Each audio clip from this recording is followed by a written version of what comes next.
So, welcome everyone. Hello Timothy, of course, first again. Mr. Grid and Go. Hello, hello. Toxic Scorpion. First on YouTube. Welcome.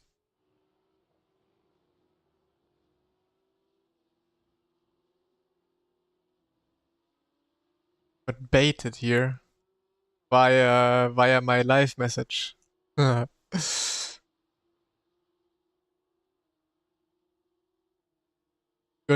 So it works. I like it.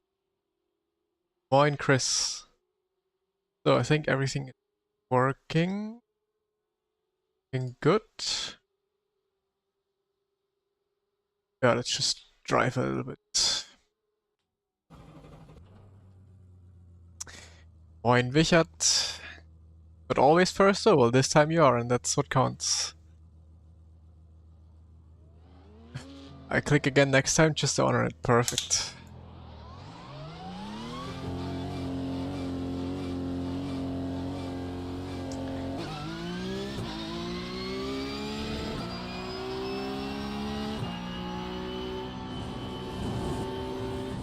Thank you very much, Wins.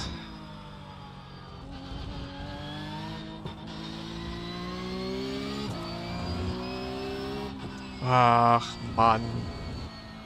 Stupid iRacing client. There we go.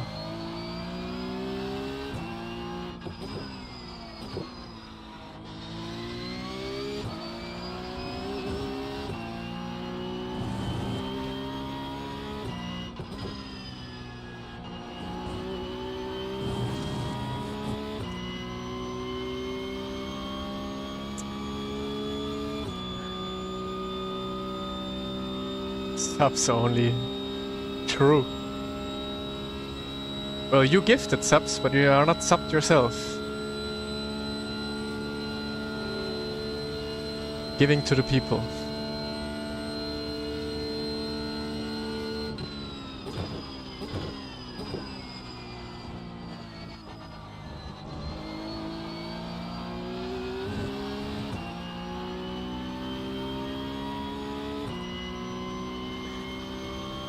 So let's see how Porsche Cup at Le Mans is. I drove, I think it was yesterday? No, it was Friday. Yeah, Friday actually, where I drove 2 races, I think. Was not the most exciting, but let's see. Also, let's see who's gonna drive today. Probably not a whole lot of people, because they are still recovering from Daytona. But yeah, I just need Yuri to drive some Porsche Cup now. Trigger ABS or trigger TC? Depends. I mean, you want to trigger the ABS just a tiny little bit, so I'd say ABS.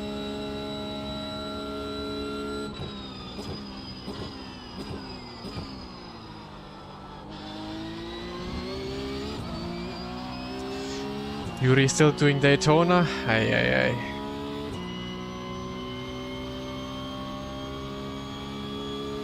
Road Atlanta should be fun. Yeah, I really hope that the car is not bouncing too much. Because Le Mans, for example, the car is bouncing like crazy. Venom, hello. And Carl, hello.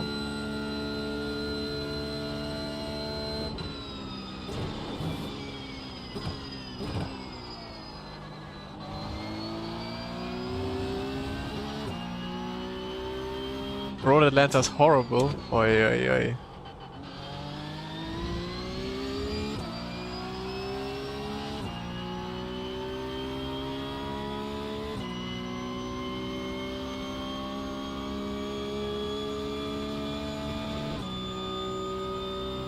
Is it that bad?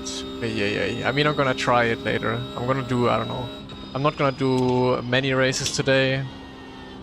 Just a little bit. So you guys still know I'm alive and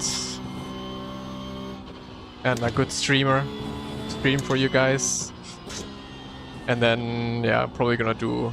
I mean, depends how the races are gonna go. But then I'm gonna do some Road Atlanta laps later on and see how it is with the bouncing.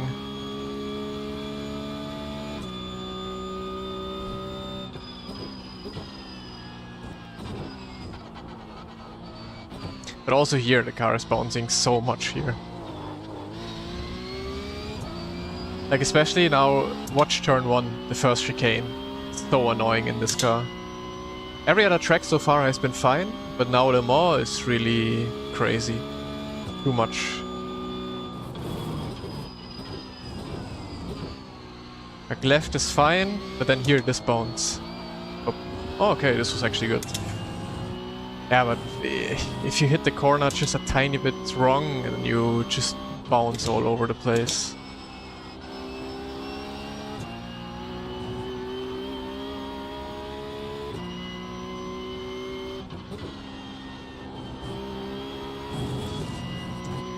And fixed setup is actually better than open setup. Open setup even bounces a lot more.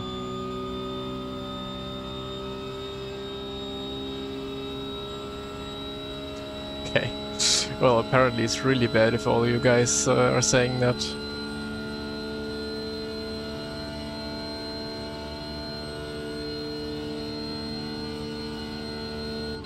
I think they're on it. They're already working on it to reduce the bouncing. But apparently it's not a easy, quick fix.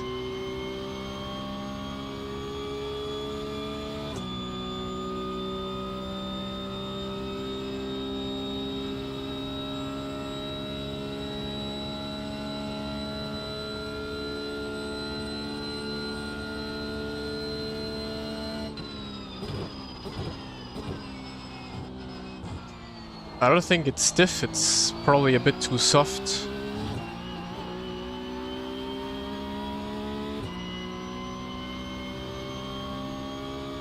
It's also not too soft though, it's just that the suspension just, yeah, has too much of a rebounce.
Definitely was strange coming, like doing GT4 for a whole week, coming back to the Porsche Cup. It felt super strange to drive at first.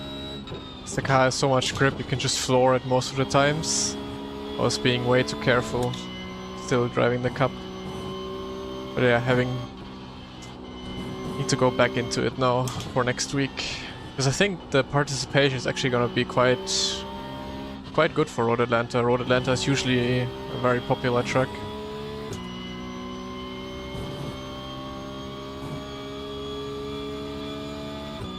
I did not drive the 24 hours.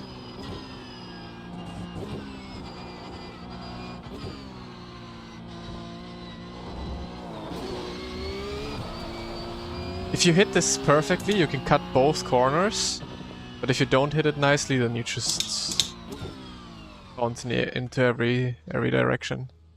Why was that? I'm not a fan of driving 24-hour races.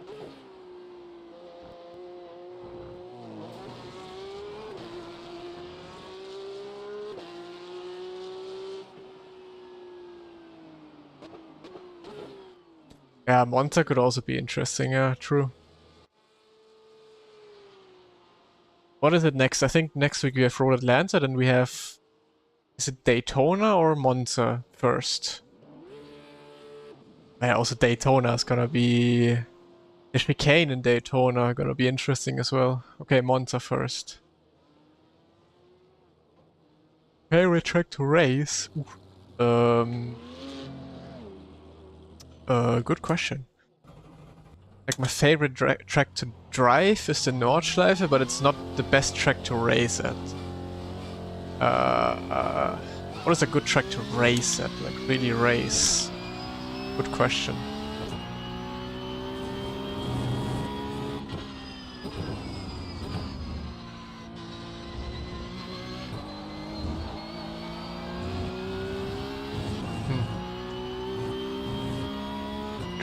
Don't really have a favorite track to race.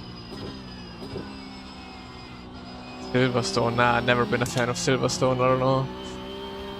Don't really like the corners too much. Yeah, but racing there is definitely good. Spa is good to race on.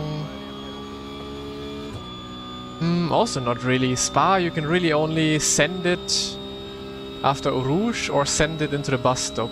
Or send it turn 1. But like actual good racing where you have a lot of opportunities to overtake.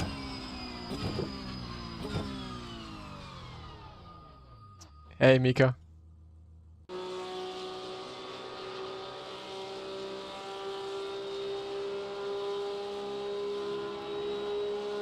I need a list of tracks to see. Let me go through iRacing tracks. What do we have?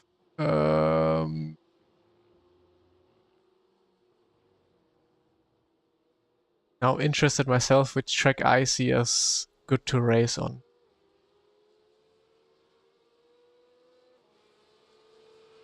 Because nowadays a lot of tracks are not really that great to race on anymore. Fuji is a nice track to actually race on because there's so many corners where you can go side by side and drive side by side for a very long time. I actually like Fuji quite a lot to race.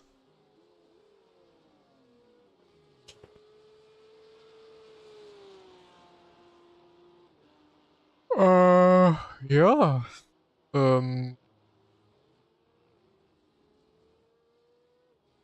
Red Bull Ring? Yeah, Red Bull Ring is a good track to race on.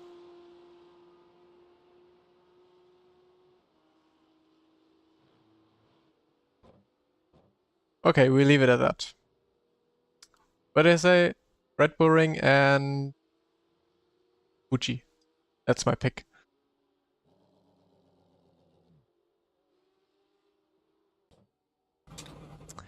Miami was also very nice to race, yeah. But really the only overtaking opportunity... No, actually, Miami, yeah. There was... You could overtake into the last corner, first corner, back straight. Yeah, Miami was good.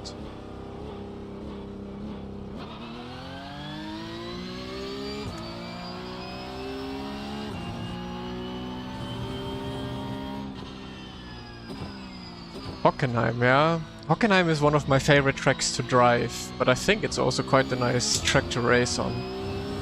You have the hairpin, you have Mercedes Arena to overtake, you have, I guess, turn 2 as well. Yeah, also a good track.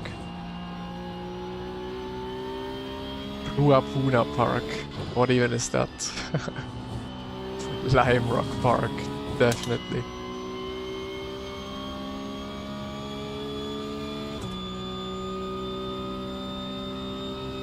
Nürburgring GP doesn't really have a lot of overtaking spots, I feel like. You have turn 1, that's basically it.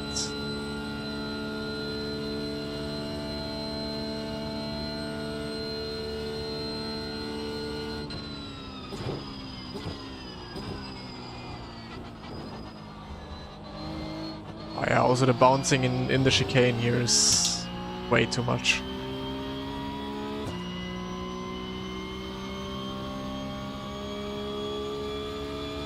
Oh no, Watkins has always been one of my most hated tracks ever. Just there's not a single corner in that track that I like.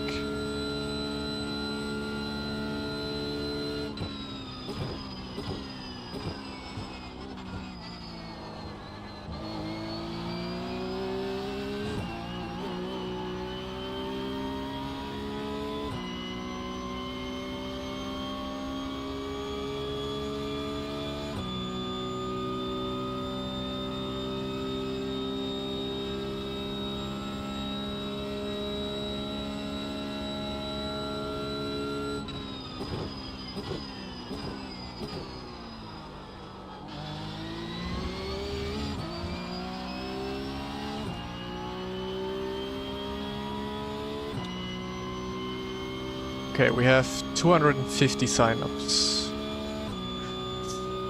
Well, SOF is not gonna be high or anything. At least the previous ones today have been like 3.5 the highest, I think.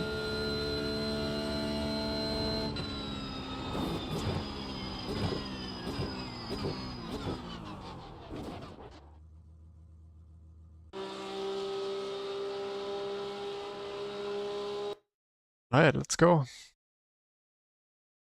Is back, yeah. Kind of a 1 week vacation.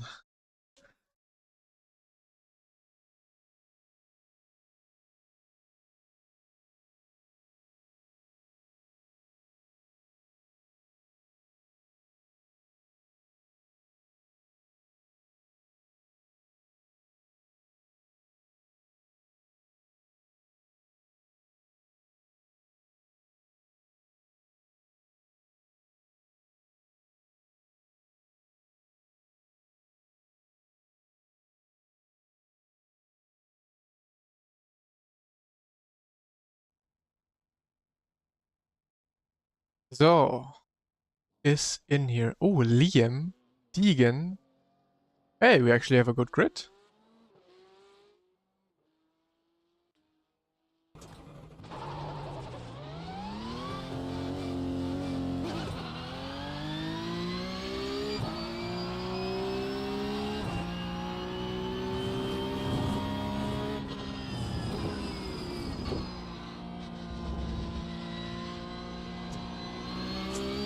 Nee, momentan noch. Aber letzte Woche war für mich einfach nichts zum Fahren.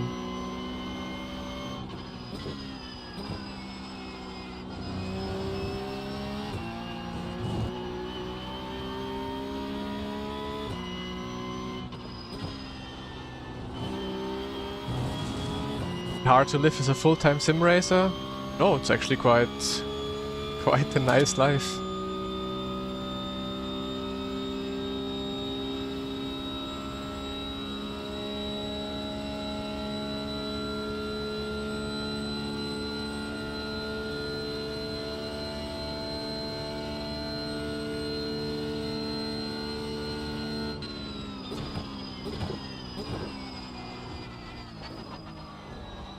Bounce, bounce, bounce.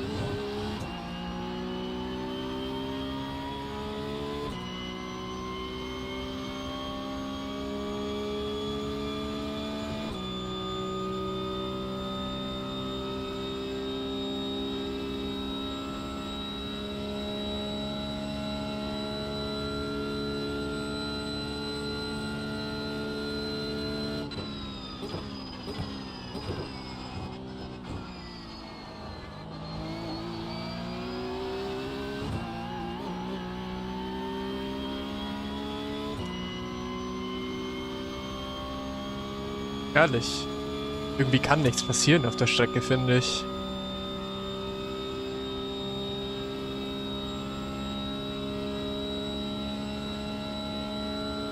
Ey, Sergej.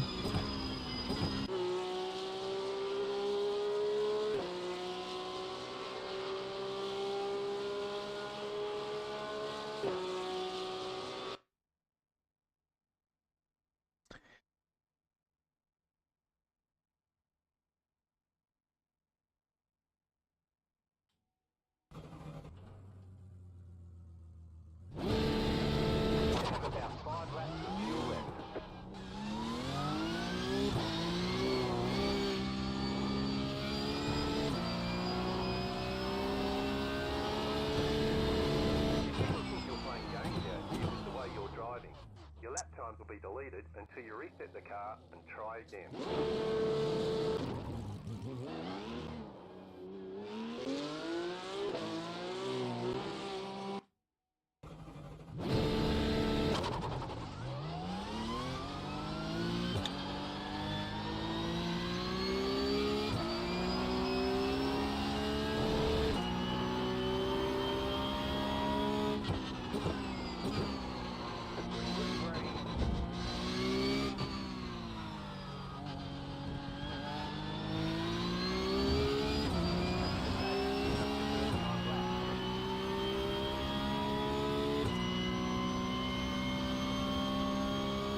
I feel like sim racing gear doesn't really matter at all.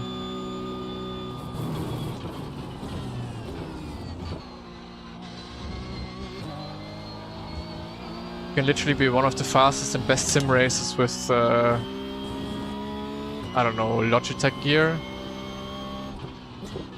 Or really just the cheapest. Just have to know how to handle it, and then you're gonna be fine.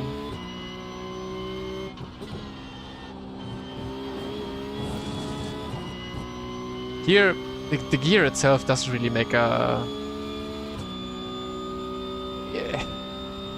huge difference. Like, it just depends. Like, if you yourself can't handle low tier steering wheel and pedals, then yeah, upgrading can be faster. But in the end, if you know how to handle your gear, like, there's people driving literally on their desk with the cheapest stuff ever, and they're as quick as I am. So yeah, it's all about what you feel comfortable with.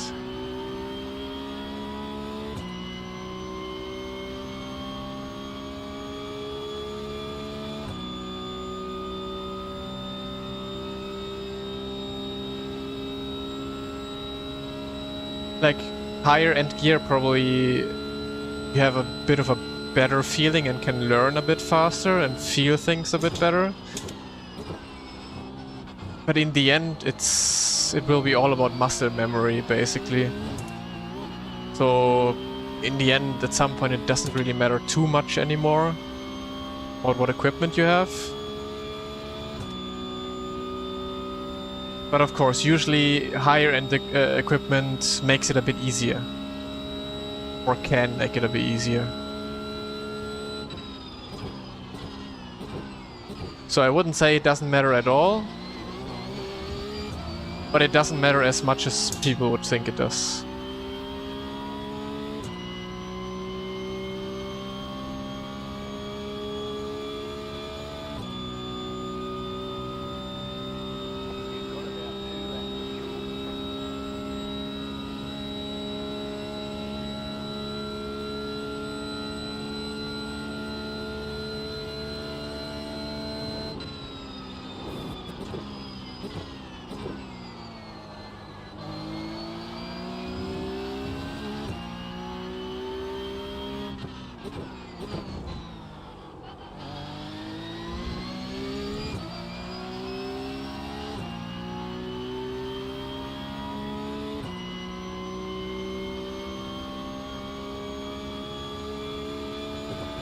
I mean, reaching 10k on iRacing doesn't get you money, so I don't know what you're trying to say with that.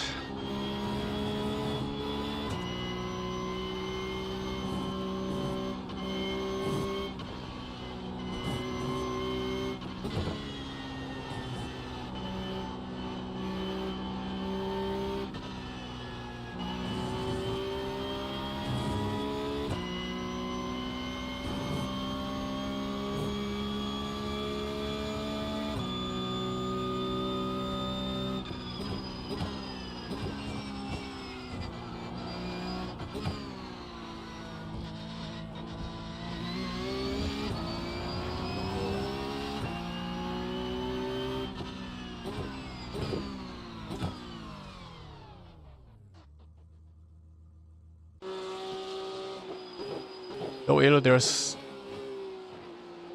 Yeah, we also have bump drafting every straight here at the top.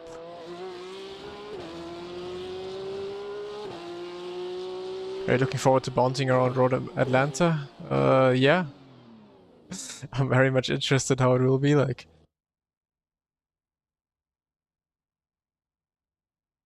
No, like, making a living out of doing sim racing is... How can you even describe it? It's incredibly hard. Like, you say only 0.001% of all sim racers probably can make a living out of doing sim racing, so it's incredibly tough.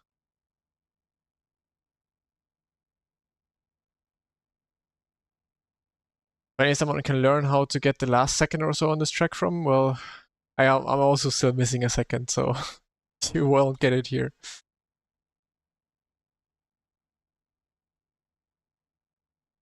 What gear do I use? I have VRS bass, Mozart pedals. Yeah. Ultra wide screen. No. On iRacing, being part of a professional team also doesn't pay your bills. It's a good side hustle, yeah, but on iRacing, you will not make a living. Quite sure.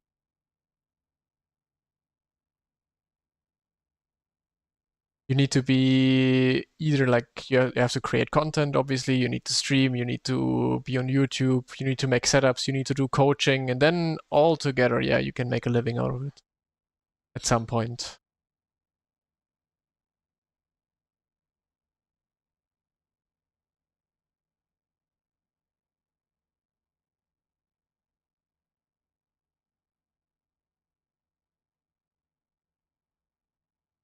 What soft is this? You should be able to see top left. Problem is I can't see it myself, so I can't tell you. But top left should always be the soft, I think. The overlay. What is it? You can tell me? 4K. Okay, nice.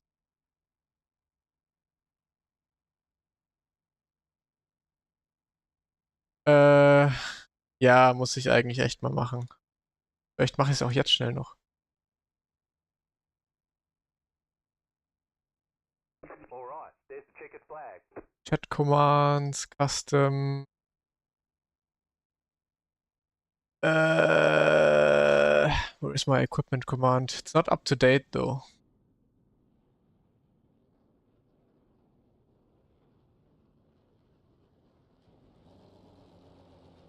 I mean, on YouTube I have the, on Twitch I have the command. How much time do I have? 140. Okay. Add new command, response, bomb. Mozart.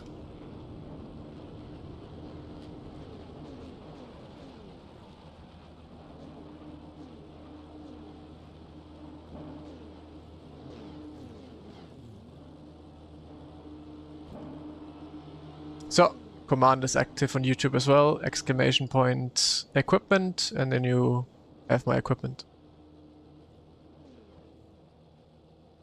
My Deegan is below 7k again.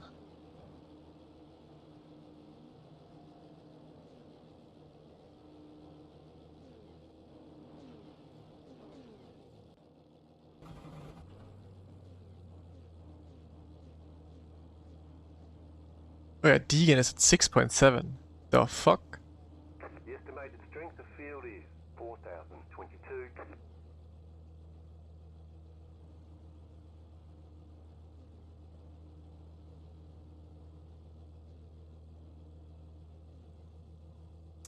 I'm sure F1 esports teams pay more than professional iRacing teams. Like, yeah, of course. F1 esports is so much bigger.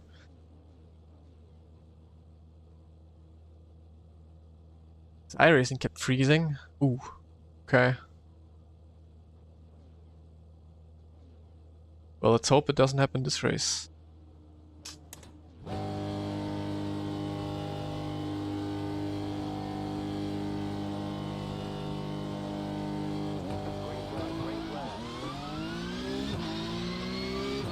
That was a jump start, once again. I just released the clutch without the light being on green.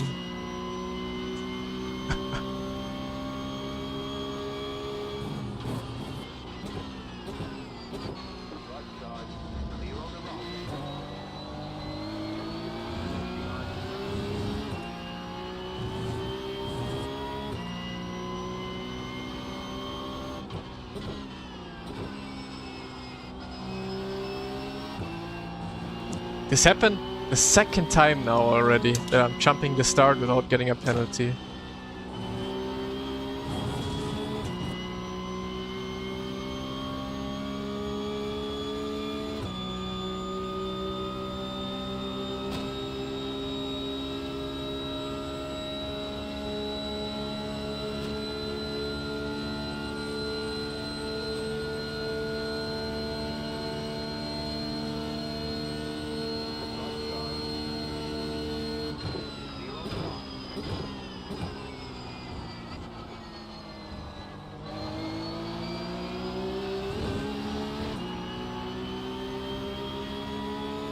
Penalty for jumping a start is usually a drive-through, right?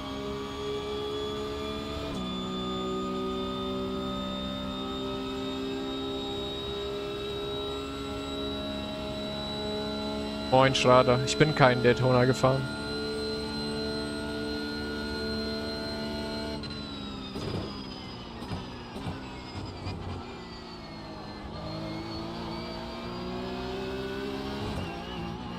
Boah. That bounce off of the curb is so dangerous. Where is Liam? Liam didn't qualify or what?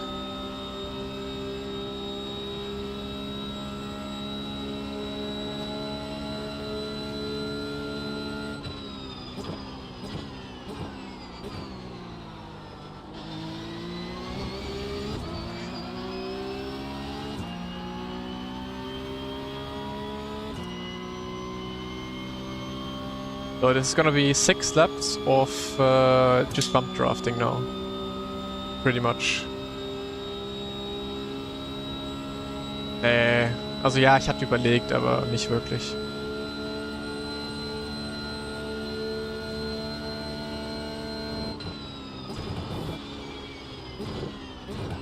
Was it the same time it went green? No, I think it must have been slightly before that.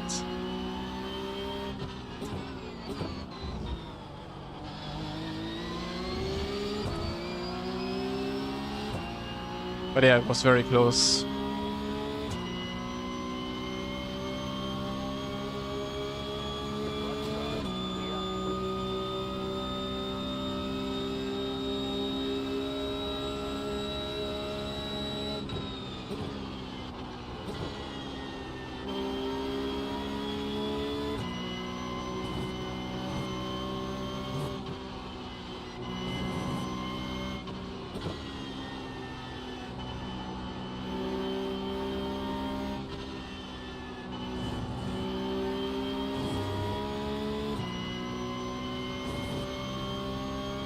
Gustavo's video? No, I have not seen it. Is it a good watch?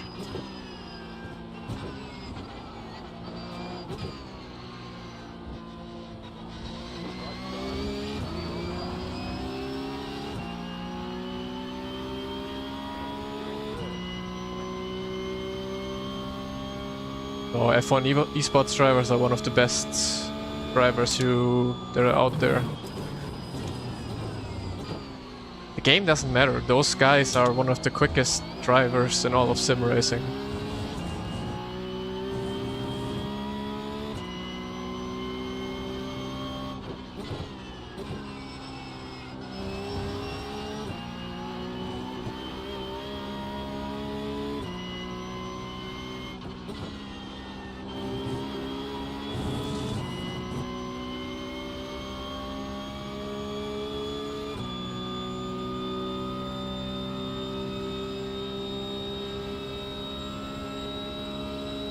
I'm in the thumbnail. Nice free exposure.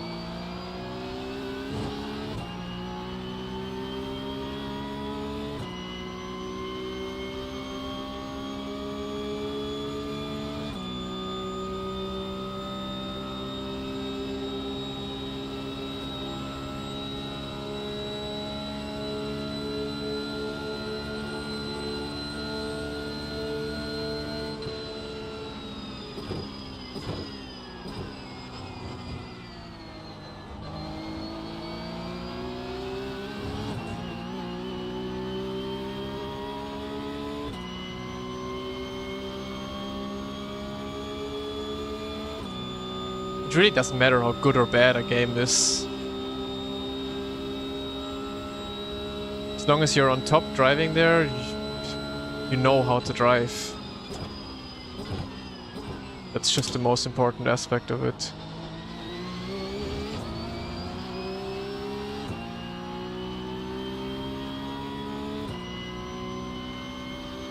And F1 is not a shit game.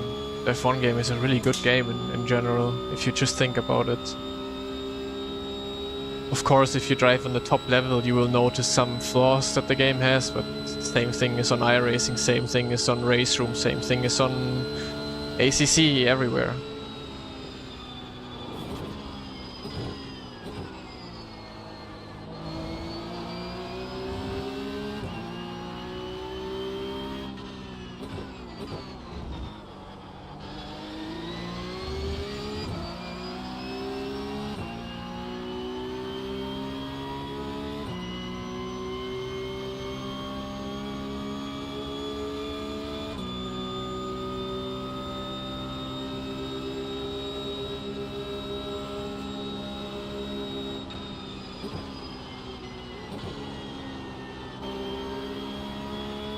Holy understeer.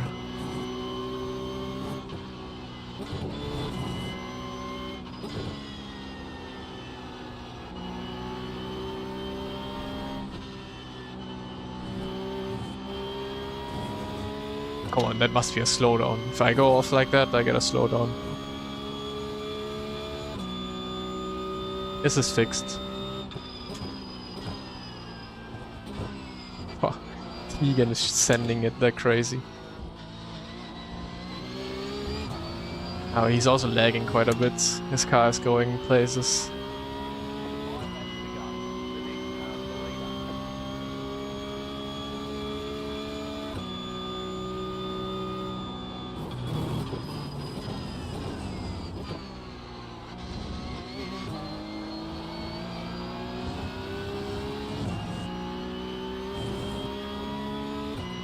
Well, that was a slowdown in turn 1.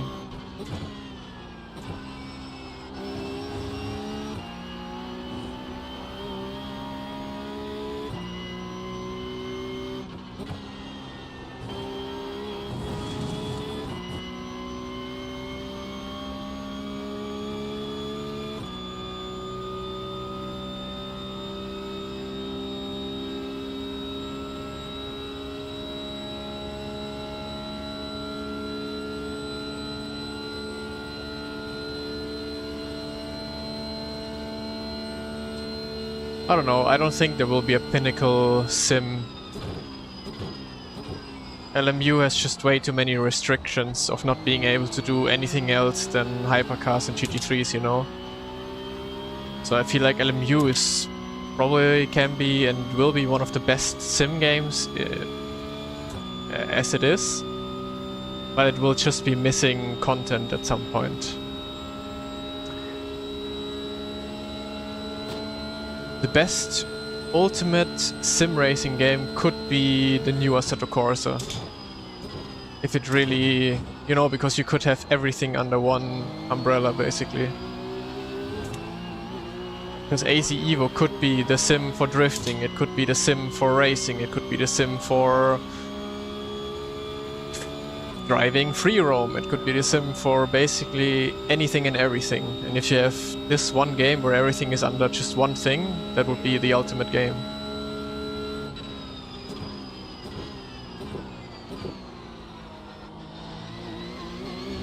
Bounce, bounce, bounce.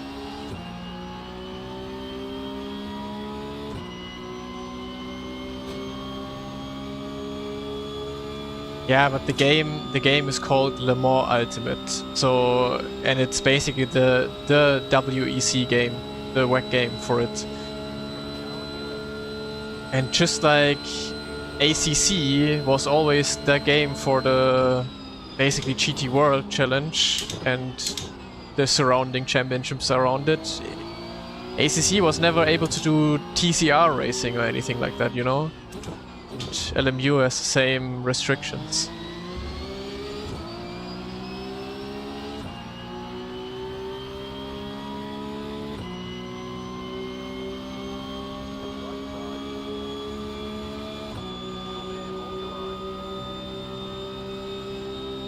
I mean, LMU, of course, it has the possibility to do something else as well, but it will never do that.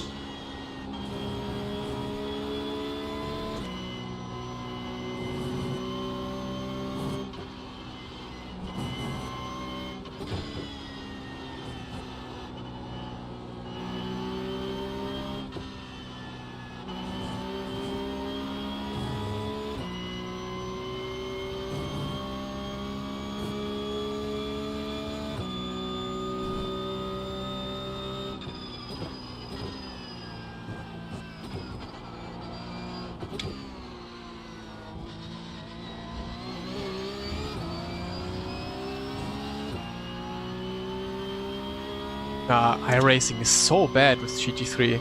I don't understand how everyone is saying that GT3 is so good on iRacing, better than anything else. Like, it's literally the worst on iRacing. Every single sim racing game out there is better in GT3s than iRacing is.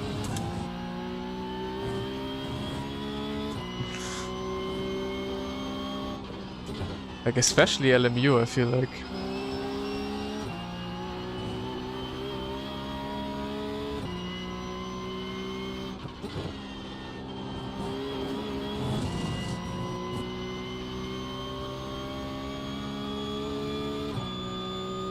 Yeah, in the end it's about what you drive the whole day. Like, if I would be driving GT3 now the whole time on iRacing, and I would be comfortable with it, and I would exactly know how to handle them and everything, then I would be like, yeah, okay, I'm having a lot of fun, it's great, it's good to drive, you have good races.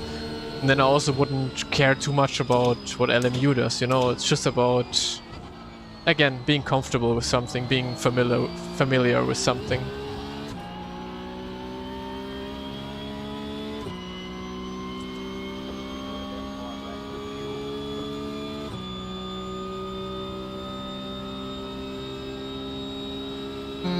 I think GTP cars, I never drove GTP cars either in iRacing and LMU, but I think GTP actually wins on iRacing, because I think the LMU GTPs at the moment are quite broken from what I've seen so far.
That's a slowdown? If that's not a slowdown, then netcode is going crazy. Yeah.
iRacing GT3 is probably the most competitive out of any non-league esports racing, yeah, for sure.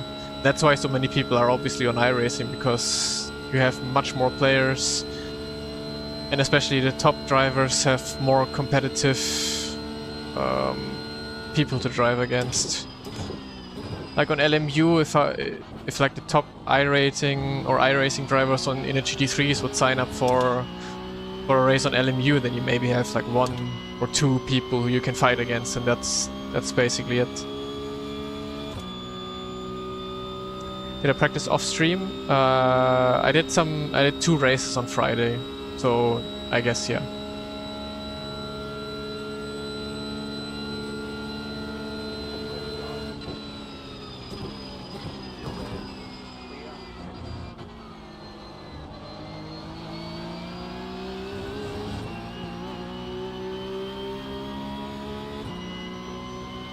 Okay, if we continue like this, then Liam will be with us.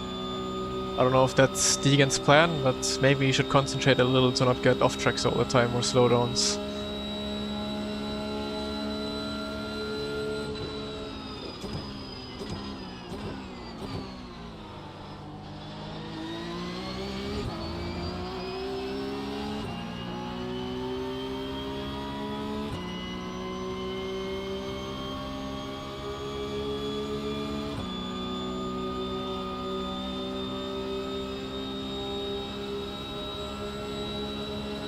There's like 100 people with 10k iRating at the moment, so quite a lot actually. And yeah, most of them do it as a hobby.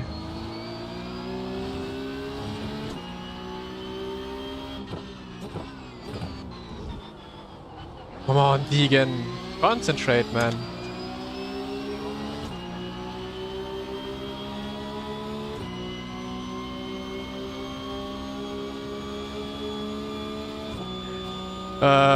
I have connection to the race room people, yeah.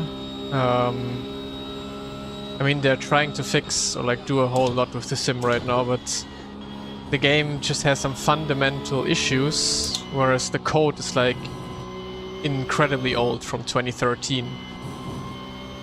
And a lot of things, or like even older, the code is even older, and a lot of things for them is incredibly hard to fix because they're basically trying to rewrite all the code now, make it a lot more new and everything, so they can build on top of that code and then actually get rid of all the problems they have right now at Race Room. Because their biggest issue just is the old code, and with the old code or the old engine basically, they cannot really fix stuff or build new stuff around it, because they're limited with that. So at the moment, from what I know, Race Room is trying to build the game with a completely new code, basically. So then they can fix everything and build upon that.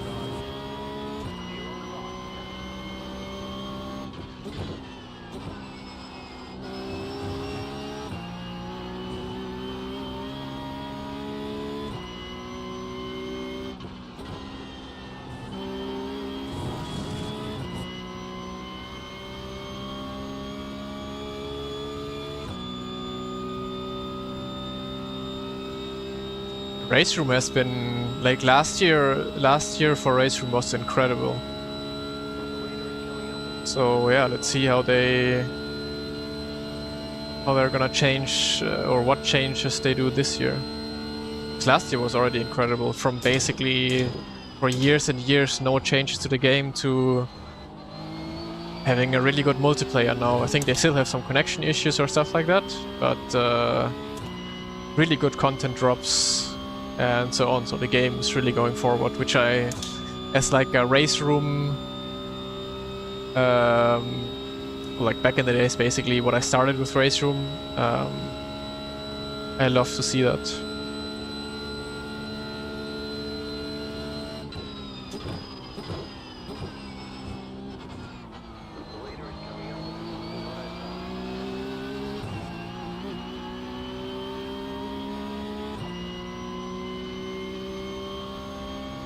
I feel like Race Room is one of the most underrated games that people just tried out, let's say, 5 years ago. And obviously there was not really a working multiplayer yet, and there was not really much to do. People probably had fun with old DTM cars or like old cars in general. But so much happened now on Race Room, and it's a really, really fucking good game, but a lot of people are not giving it a chance anymore to try it out.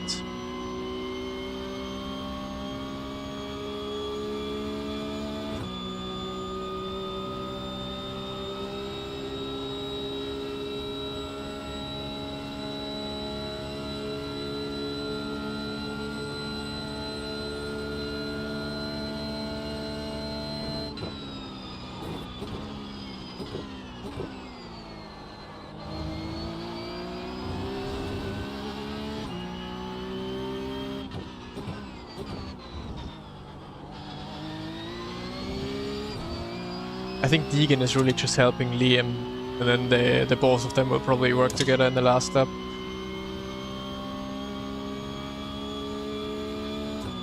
Yeah, I saw they had a special event at Dubai, right? Same time as the real race.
As if.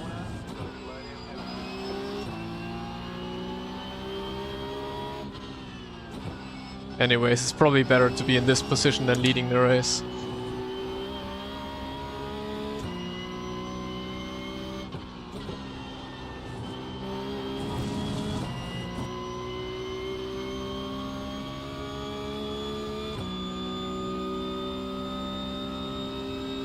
Intentional. Maybe. Let's see if it was a good decision or not.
Oi, oi, oi. The fuck, Liam?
Good race.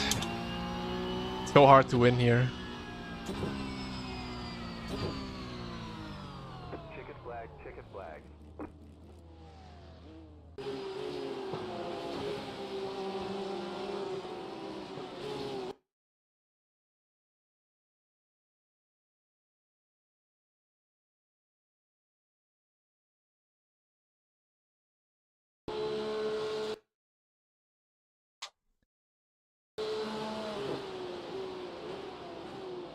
Bro, what the fuck?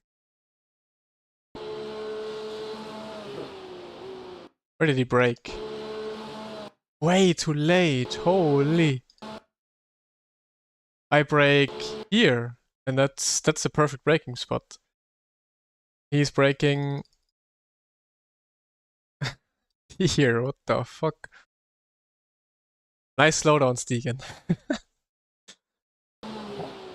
But good race, good win. Holy, how did I not die?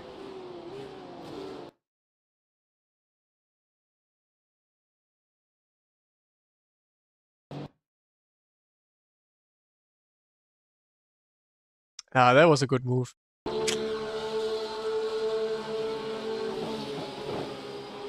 Yeah, that was pretty sick.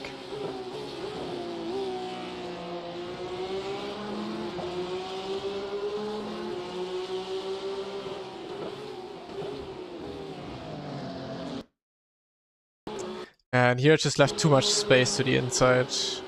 But I also, I don't know. I don't want to risk anything. Like, if I just turned in here, which I needed to be close to the apex, or like push Deacon close to the apex, then we probably would have netcoded right here and I would have crashed or so. Yeah. Let's see. That's a slowdown, right? Yeah.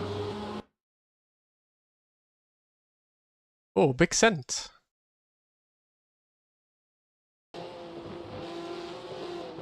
Bam.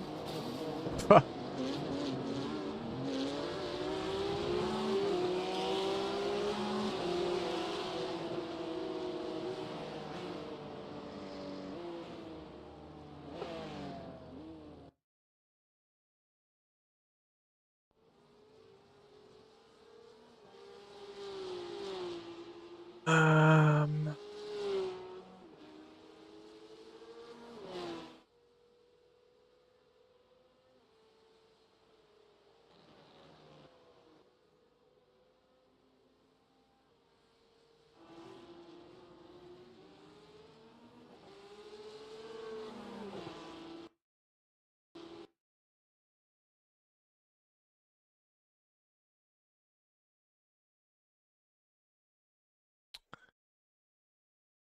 So, 6. By the way, we're back to 10.2k, so I lost even more. Grind has to finally start now to get somehow to 10.5.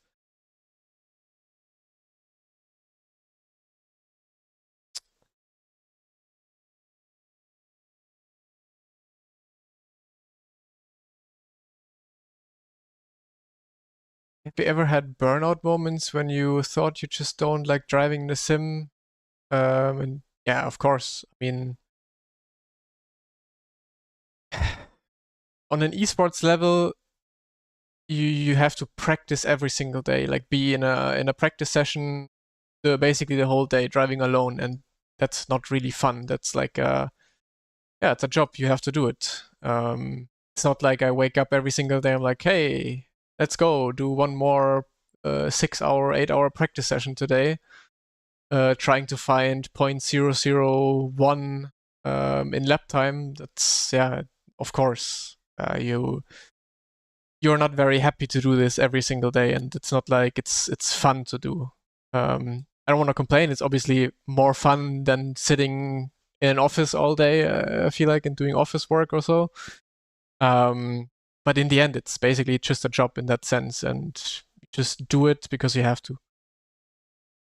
But also, I also had like really burnout moments for sure. Like the Rennsport time for a lot of drivers was a really tough time. I also had my fair share of burnouts, more or less. Not really the last years because I've been doing it full time, but basically the time where I was working a job, having friends, having girlfriend, having a normal life where I have to make myself food, having to do fitness, and then also during all of that, having to do esports, which basically back then wasn't my job. It was a hobby that I wanted to do. In that time, I was always very close, and if not even burned out, because yeah, you basically work all day, come home at, I don't know, like, yeah, you finish work at 5 p.m., then you do some fitness until, yeah, I don't know, 6 p.m., then you have to make food. It's then it's like already 7 or 8 p.m., and then yeah, you have to practice for your next esports race or whatever. Then it's midnight or 1 a.m., and then you have to wake up in the morning at 7 a.m. again and go to work. And that was a really exhausting time.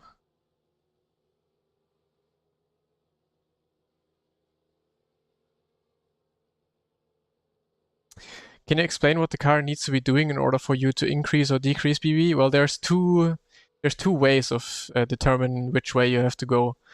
First of all, do you have enough rotation into the corner or not? Like if you're missing rotation into the corner, you feel like you understeer only, then you want to go backwards with the brake bias to get a little bit more rotation. But on iRacing, for example, a lot of the cars, also the Porsche Cup car and GT4s, for example, are very much rear tire limited. So where you lose grip is the rear, first of all. And basically, the first grip loss is always on the rear. The rear gets too hot first as the first tire.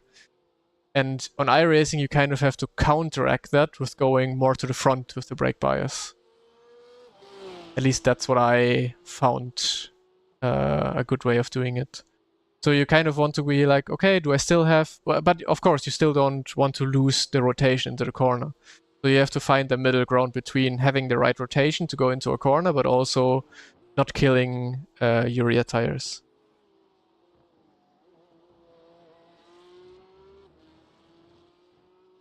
When I pushed to get close to you guys in AMG, I had 3 months of mostly solo practice, knowing I'm slow as hell, and well, my job and gym, that was by far some of the worst 3 months since I started sim racing. So mad respect for you esports guys doing this all the time. Well, the big, like us esports guys, we do it full time. We don't have a normal job that we afterwards have to drive and practice. But before it all went full time and stuff, yeah, it was like that. It was. I mean, I loved it. I absolutely loved doing it, but it was not an easy time for sure. Fitness before working, making your routine easier? Yeah, maybe not.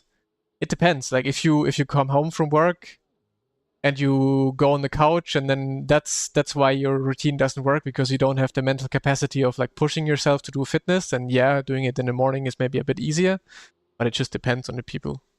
Like I, for example, didn't really like to do it back then in the morning, but I was always able to push myself to do it after work. It doesn't matter how much beat down I was after work, I still did it.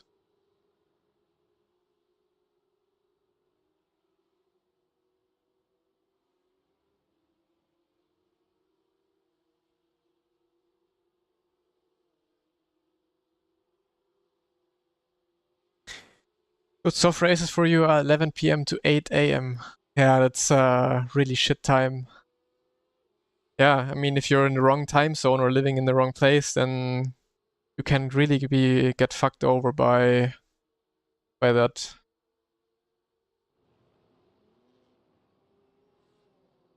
Exactly. It's the same for everything. You want to be good playing football in a club? You come home from work, go to your football practice, tennis, whatever, everything. You just have to do a lot of sacrifices, and it will be not easy time for sure. Well, my first job, or like basically I learned to be a graphics designer. Then I worked in Munich doing graphics design for like real life racing championships and also some esports championships. So the connection was there a little bit.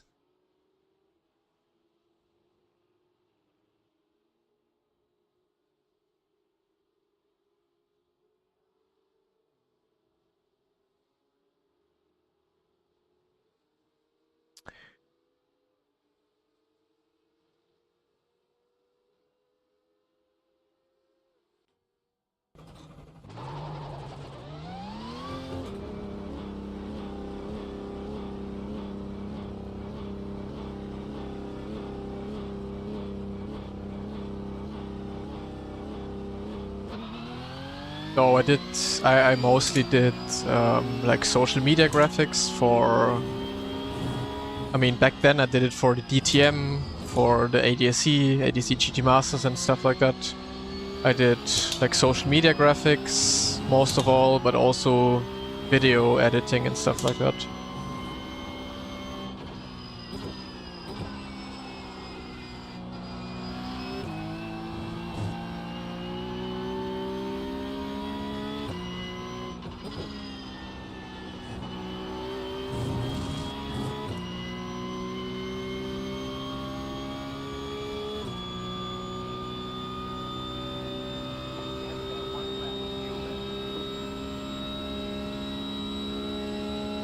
It is.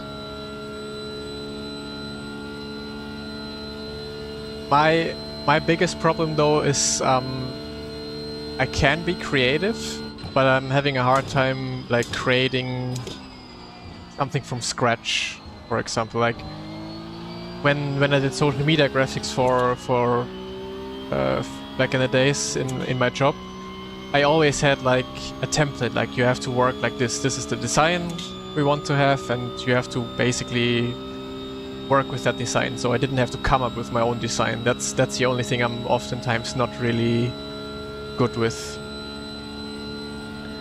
But yeah, it definitely helps with streaming, doing content for streams, also YouTube and stuff like that. It's what I enjoy anyway, so yeah, definitely helps.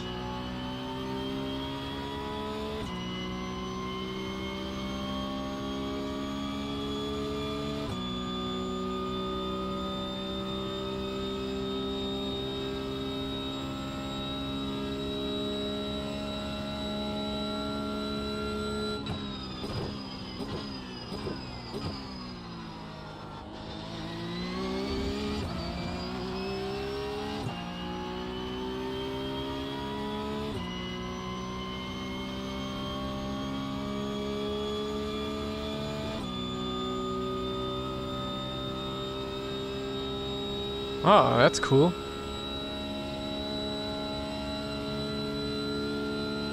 Before that, only doing rally stuff. Well, that's also very nice. But yeah, it's an interesting way to get into all of that. Who first of all wanted to be hired as a programmer, and then it was a trap.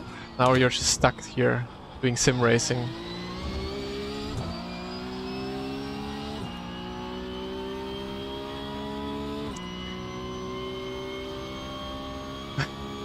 What?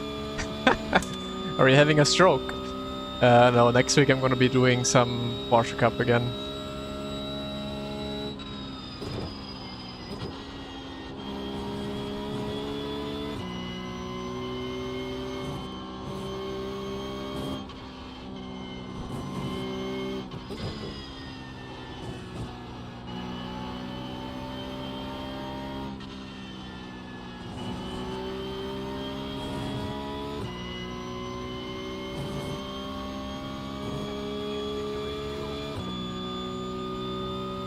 No, I don't think there's an age for being like a professional in anything. Like especially sim racing, if you're good, then it doesn't matter if you're 20, it doesn't matter if you're 15, it doesn't matter if you're already 30. If you slap everyone on the game and are the best driver, then who cares if you're 60 years old, you know? So it's never too late.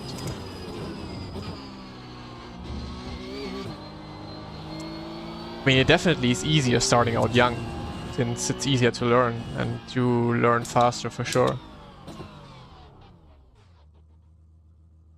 But it doesn't mean that you cannot become professional by, yeah, simply being 30 years old.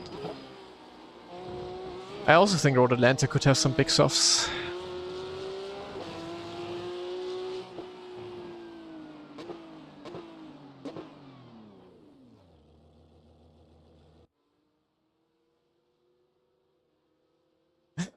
That's true, so it should be easier. Yeah, but also when you're older, then you don't have the time anymore, or usually not that much time anymore to spend compared to someone who's like 15, coming home from school at like 1 p.m. or 2 p.m., and basically having the whole day to do sim racing.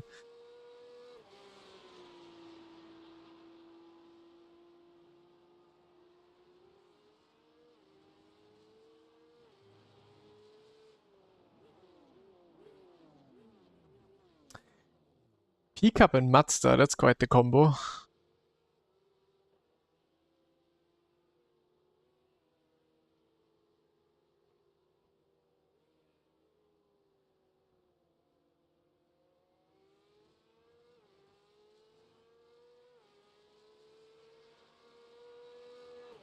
I mean, look at Sven, yeah.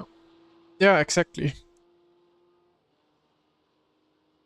Basically, it's just about how much effort you want to really put into it and how much time you really can put into it.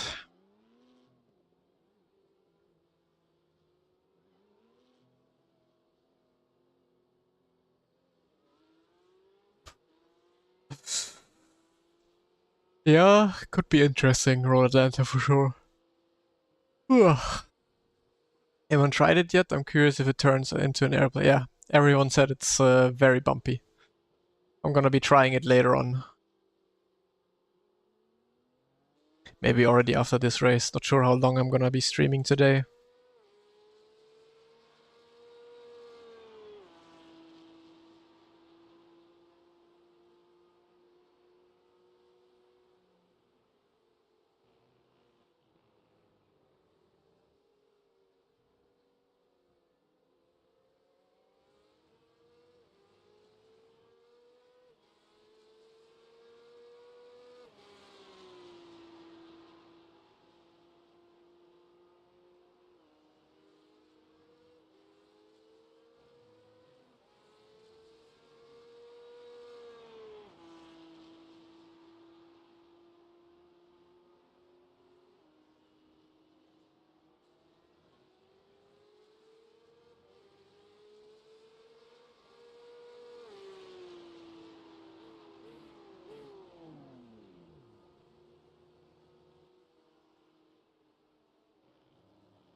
So,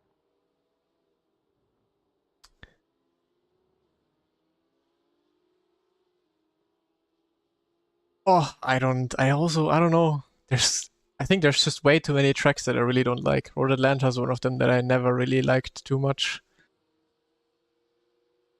Mohoin Craig. Are you happy with my data packs for next week? I think the laps were quite good.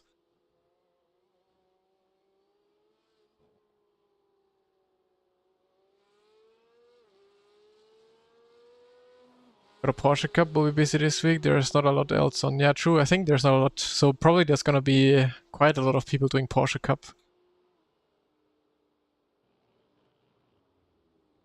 No, the one for next week, week 7. Yeah, I've done them today. I made sure to be 1/10 or 2/10 ahead of all the other times. Just for you. It went a lot quicker this time. Like I think I didn't spend a whole lot of time getting the laps done. Because Miami, new track, car felt good. Fucking old tracks, those cars feel trash.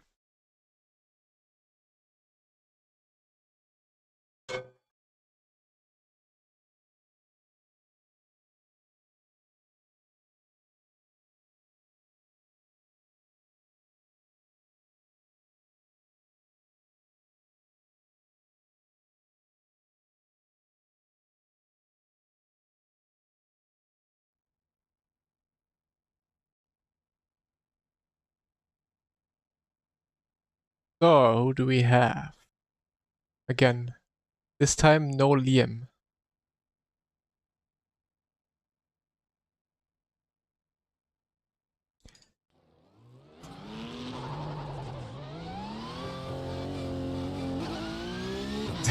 Damit du dich messen kannst.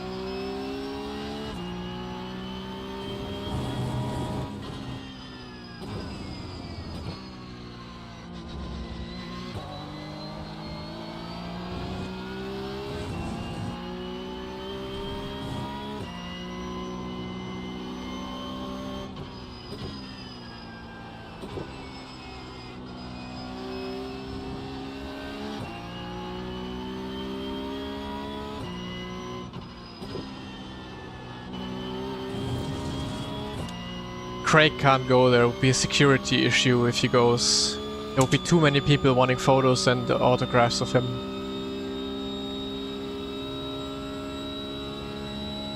I mean, he can barely leave the house. Ja. Naja, kann doch immer noch entspannt sein. Geht er nur geradeaus.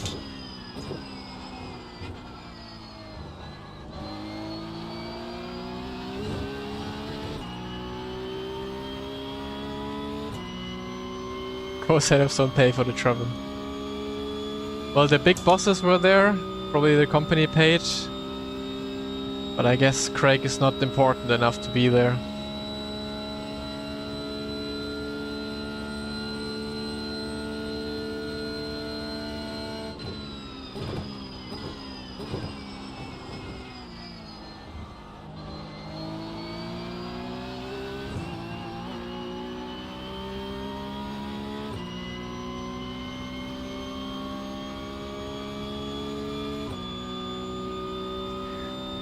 Deegan is a real-life driver as far as I know.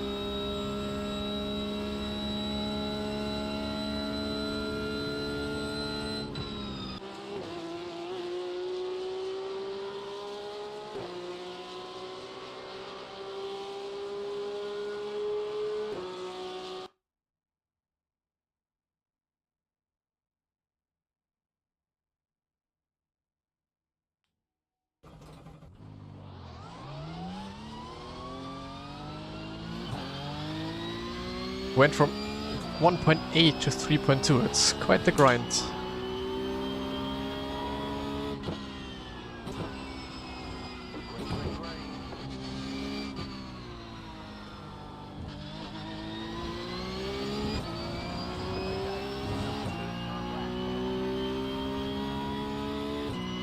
Not really. Again, it also just depends what you like more. I like to have a lighter feel more. So for me it just feels like I feel more of the details if I have a lighter frost feedback.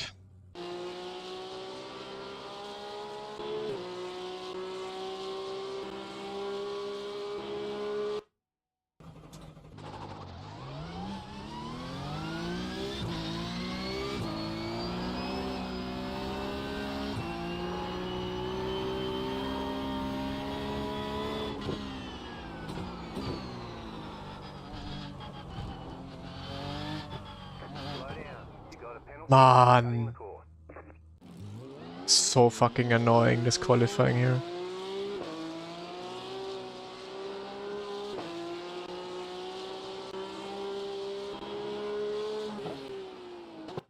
That's a question. What is considered light for feedback? Light could be still hard for some other people, you know, so... but people consider my force feedback to be rather light.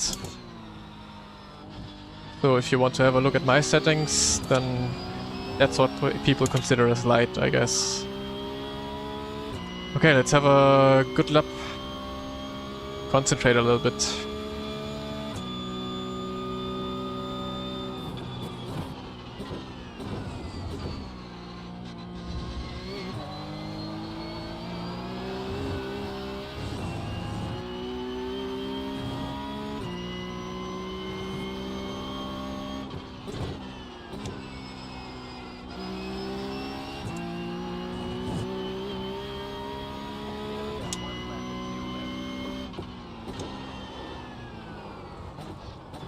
Last to first.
Yeah, I have a 20 Newton meter base.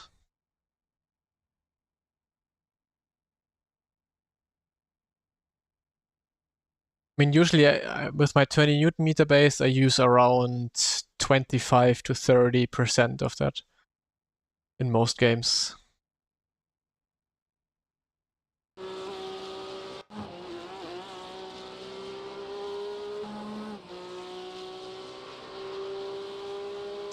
Started sim racing 2 weeks ago. Ooh, fresh. Struggle a lot with accelerating out of corners. I can always never go full throttle and lose a lot of time. Is it a BMW M2 thing or is it just getting used to it? Ooh, it's a BMW M2 thing. That car is very hard to drive on throttle. The M2, I don't know. It's like the M2 is a rookie car, but it's one of the hardest cars to drive on iRacing. It's incredibly tough on throttle. So you have to be like really, really careful and can only go full throttle when you're basically straight. On Giga Q-Lap, ay. And I need some slowdowns from you in the race, Deegan, to be able to catch up.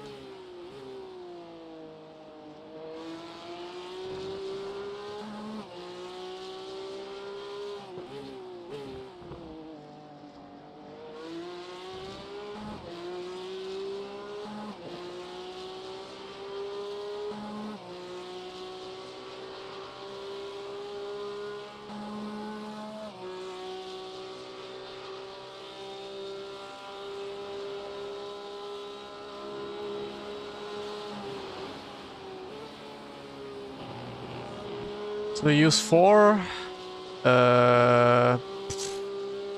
Have to do math myself first to be able to confirm that.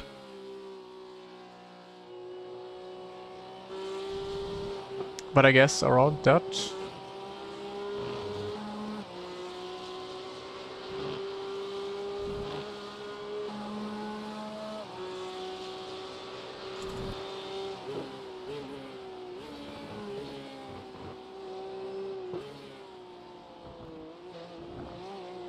Oh, what a cut.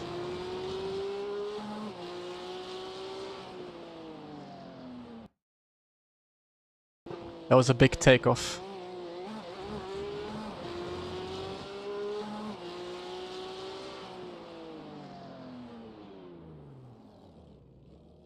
Yeah, I would recommend you to go away from the BMW M2 as quickly as you can. That car is a piece of shit.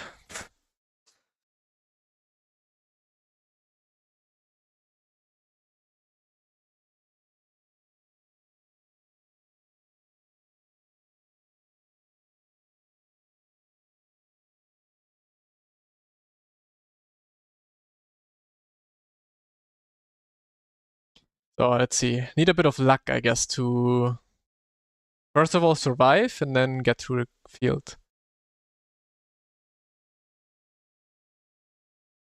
Could technically go GT4. I already bought the Mercedes, but there's only races every 2 hours, or am I missing something? There's 2 championships. You first have the fixed races, and then you could go into the open setup races. So it's called, what is it called? just filter for GT4 and then you will find GT4 fixed and one series with GT4 and LMP3s multi-class. Then you can basically do a fixed race, then an open race, fixed, open every single hour. Why you don't like the M2? It just drives really, really bad on iRacing.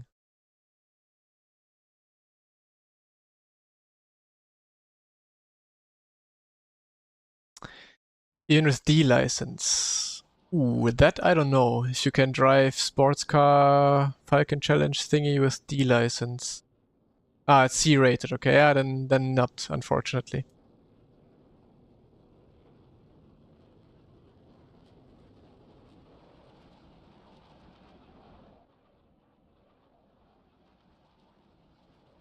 Yeah, the GR86 might also be a good car to drive. I heard it got a really good patch. Pit lane start. I don't know how much time you lose though, starting from the pits. Like I don't know how many seconds you lose starting from the pits, so I would not try it. Unless you don't care.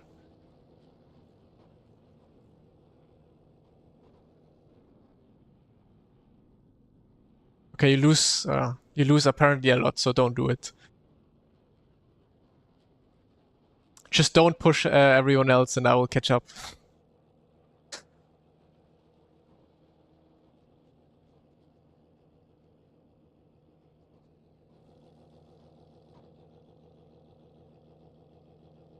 What would you recommend between triples or ultra wide?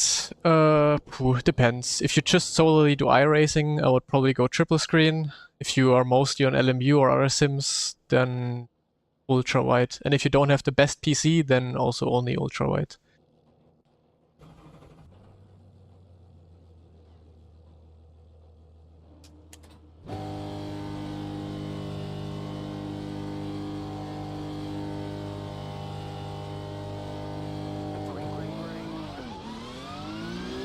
One guy did a jump start already. Tried to copy me from the last race.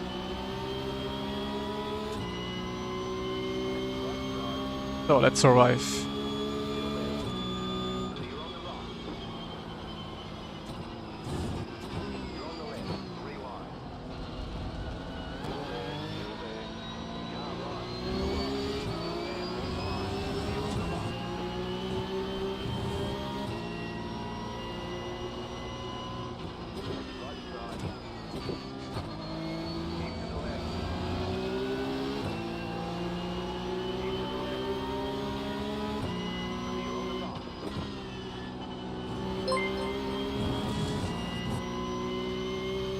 Ben, thank you very much for the sub. Appreciate it. And also, I didn't say it before, but good luck in your iRacing journey when you started 2 weeks ago.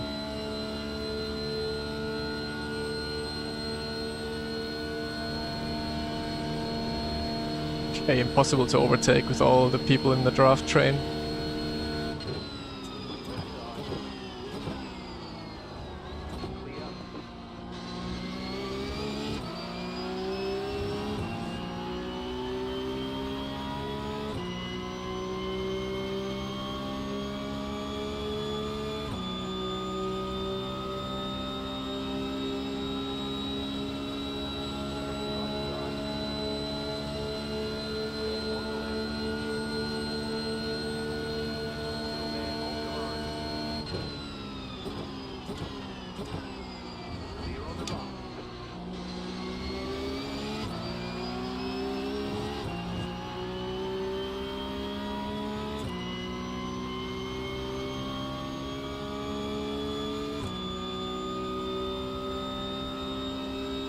Okay, which position am I in already? Is that top 10 already?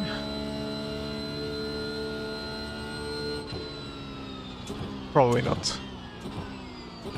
But basically just about top 10.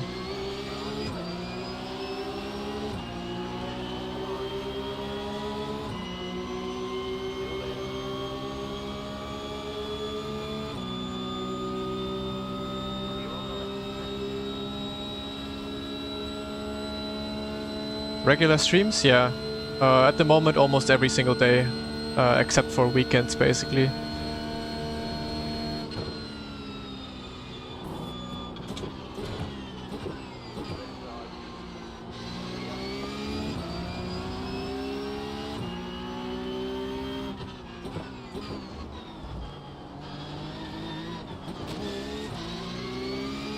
Unlucky. Now I got some damage on the front, I guess.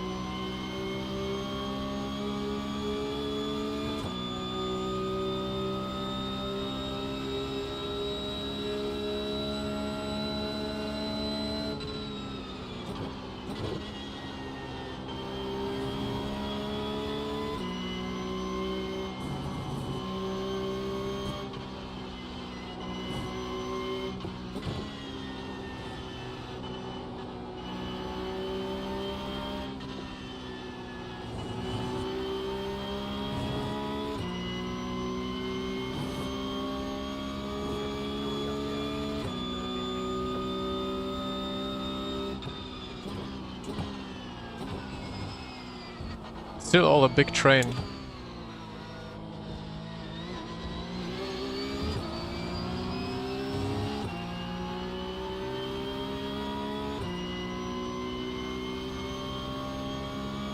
Oh, slow down.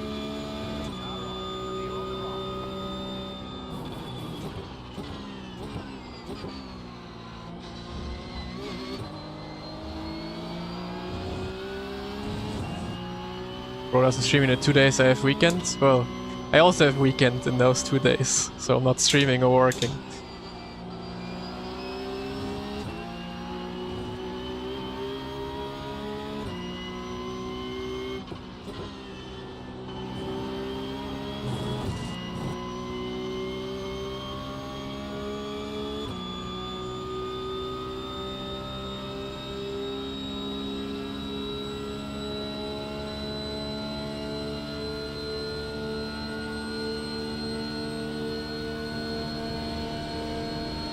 Ah, impossible to overtake.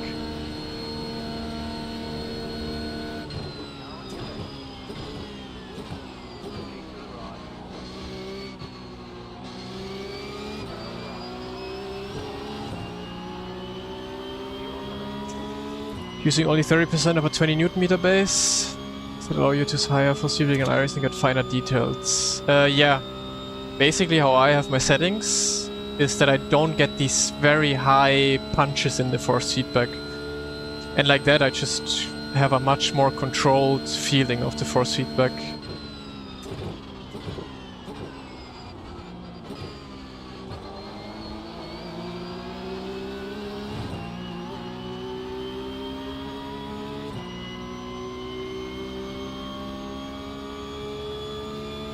What's my job? This driving races. Being good at driving fast in a video game.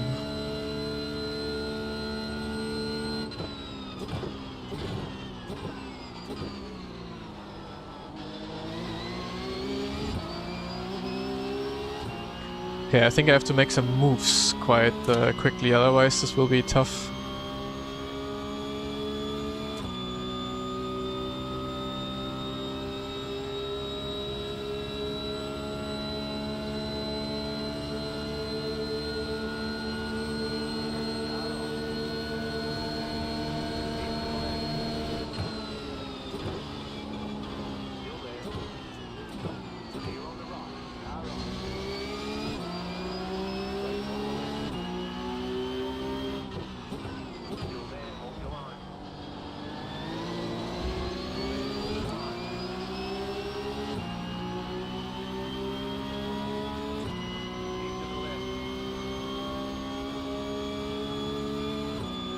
Come on, lift. You do not have to fight this.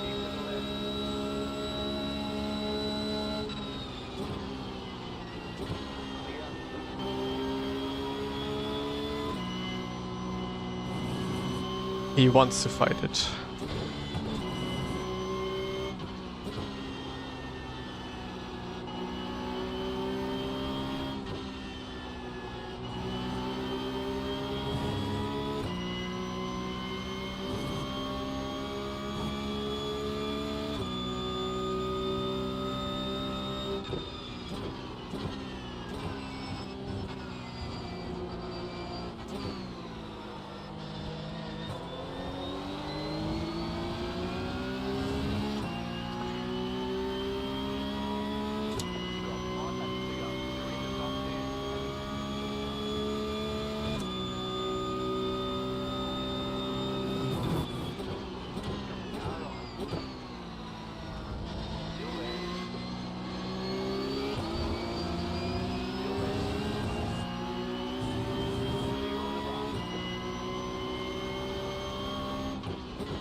I'm not sure if I have damage from that one contact I had. I hope not.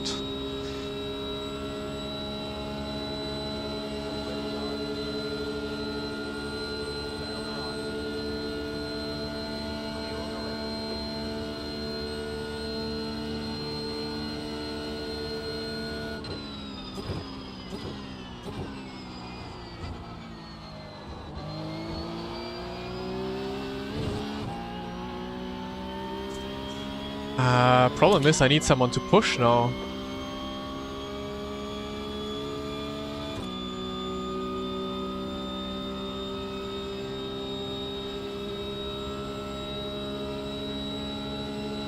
You gonna push me? No.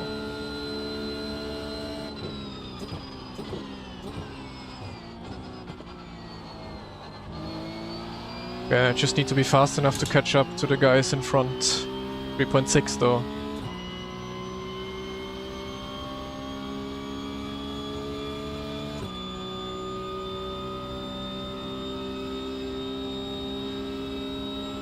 Yeah, I don't have the button yet. Maybe I have to put it soon.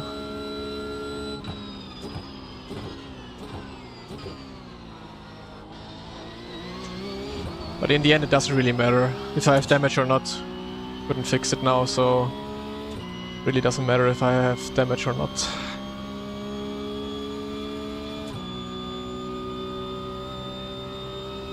So is he pushing me or is he attacking? Hell yeah.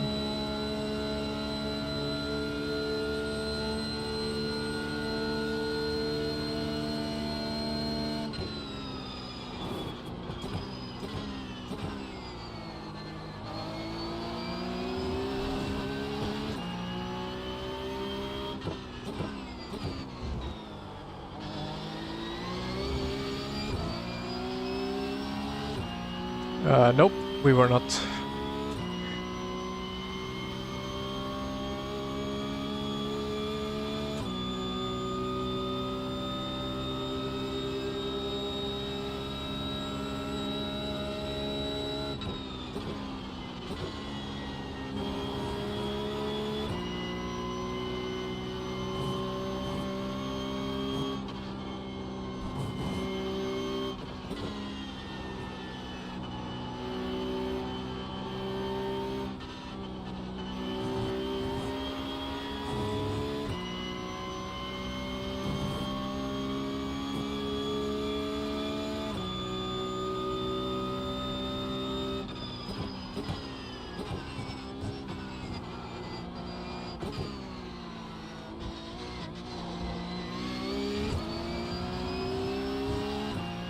Oh, I thought I might be getting a slowdown on the left side.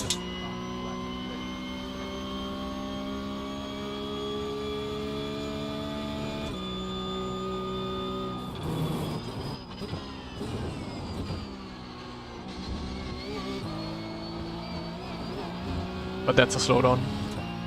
Ooh, no.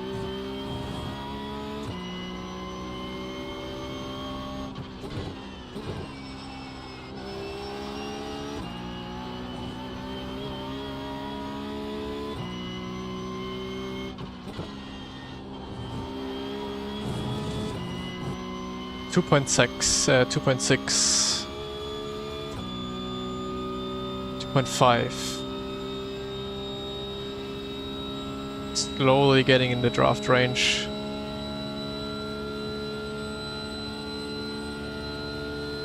English, yeah.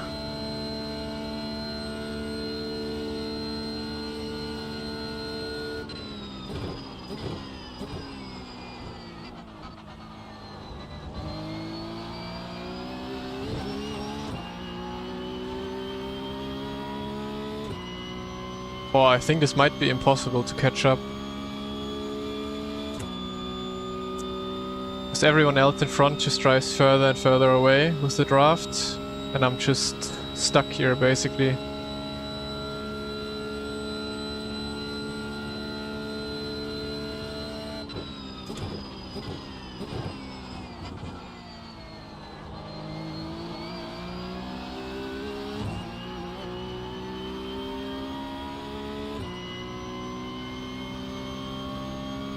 It's about 2 seconds, I would say, for the Cup Porsche. For GT3, it is probably the same, but less strong.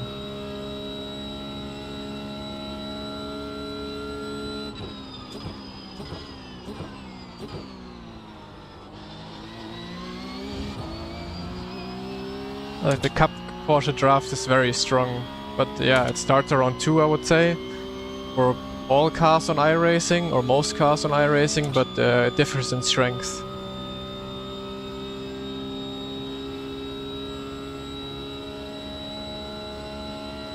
Yeah, I need a big send now to get close again.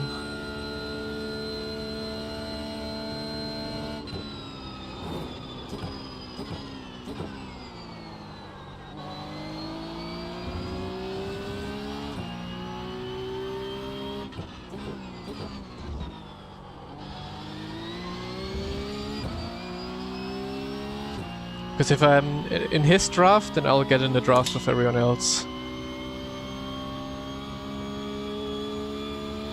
That car? I'm not driving a GT3 at the moment.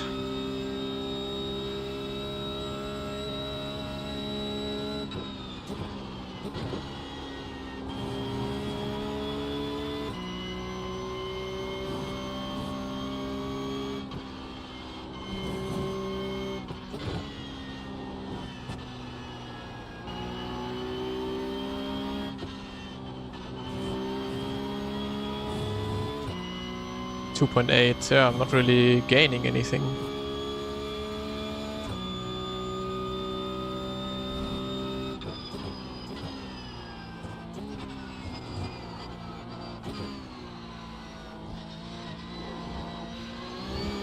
Stupid bounce.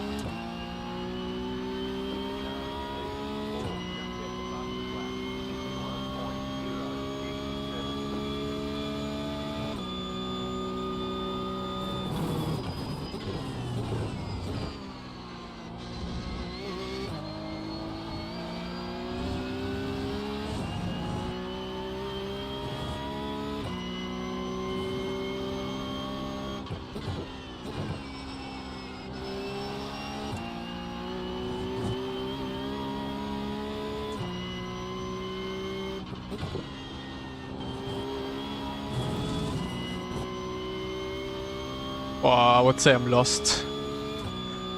Because this guy gets some good draft now, I'm lost here. I will not gain anything anymore unless someone gets a slowdown.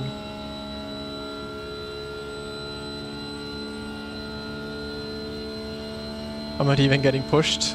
Fight with them.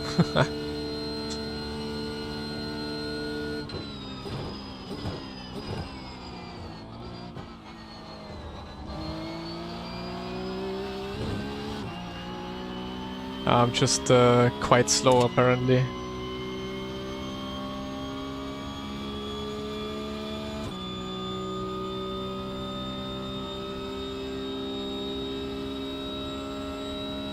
My bite point is 50%.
51.7 at the moment.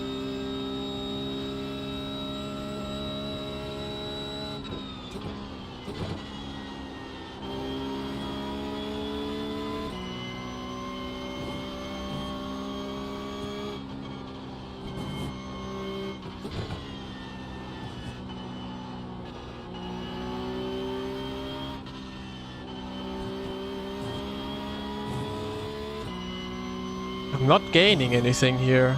I should be where I should be gaining a lot. But I'm too slow, I guess.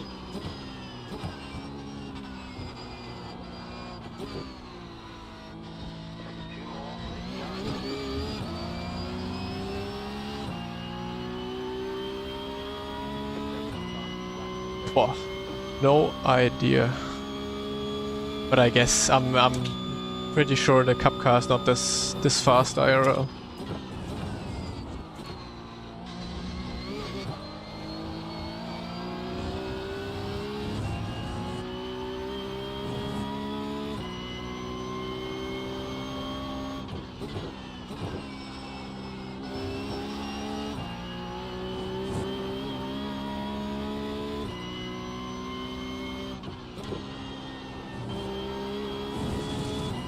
.2. Nope, not enough.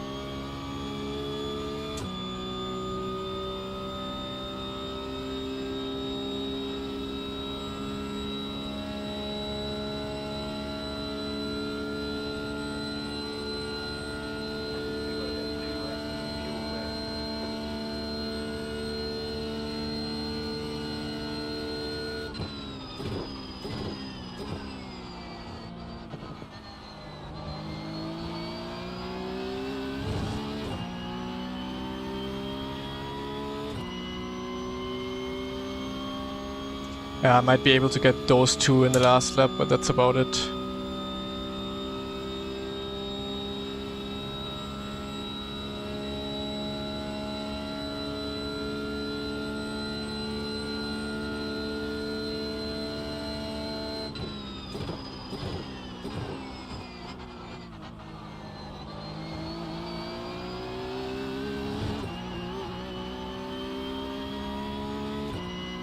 Finally in draft.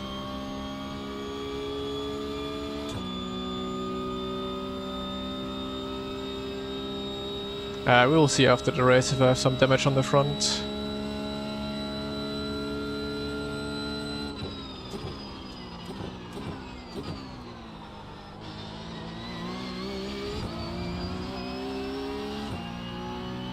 .6. Yeah. Those are the only two I'll be able to overtake.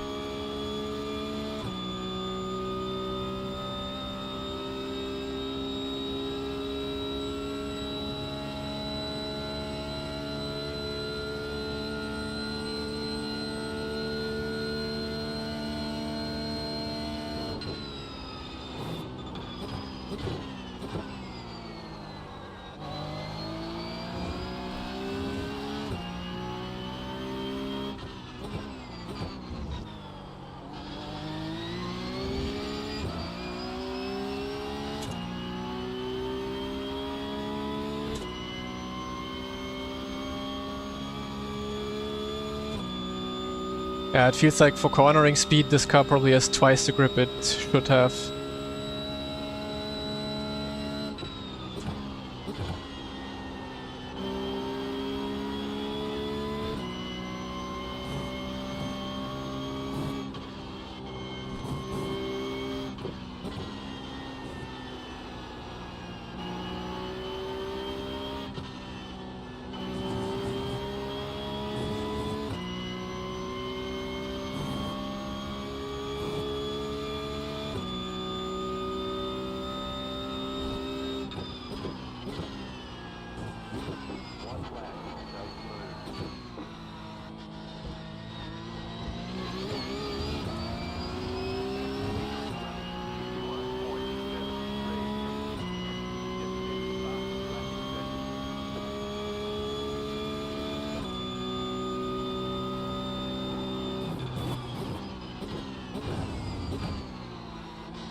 How did he not get a slowdown?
So, what now?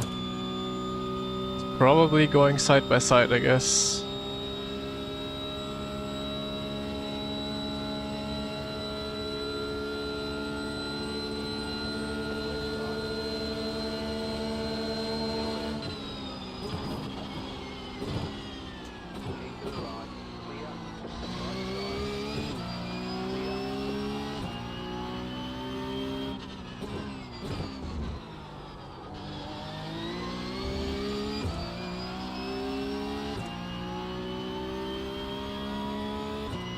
Now we hope for a crash up front.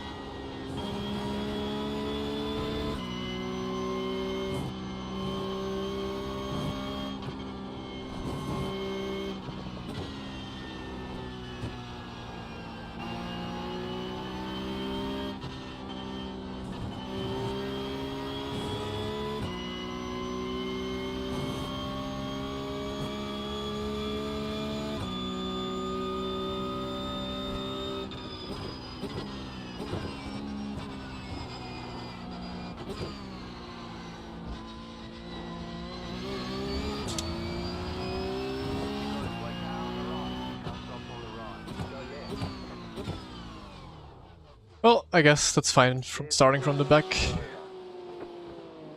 See if I had any damage. No visual damage at least. Doesn't look like I had any damage, right? I can't see anything. But just no driving skill.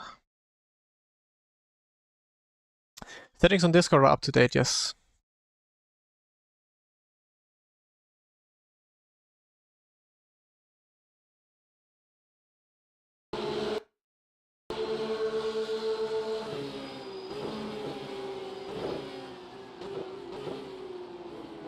Oh, that was close. I thought I would hit his rear there.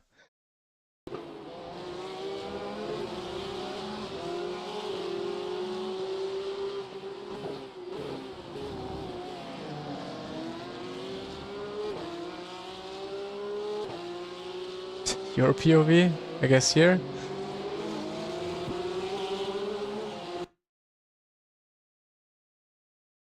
Last lap POV.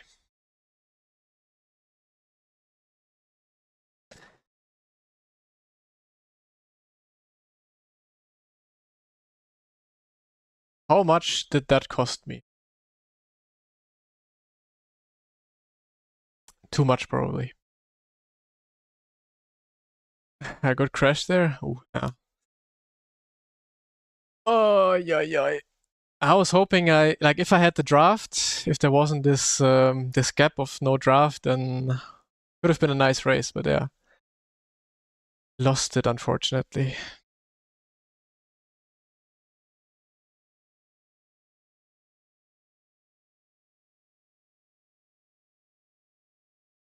Okay, what time is it? 5:30.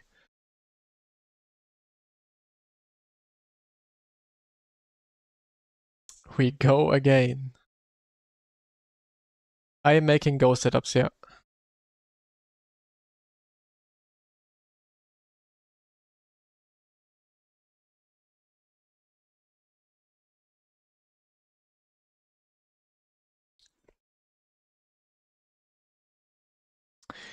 GG's on the... Wait, did you win? I didn't even check the results, but I guess you won.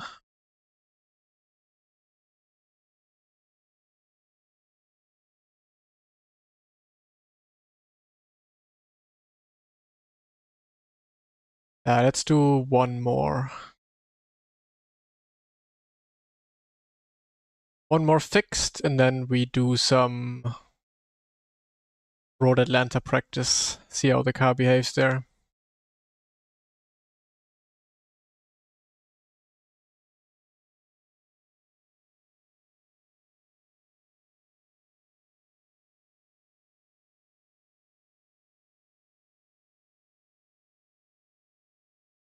There we go.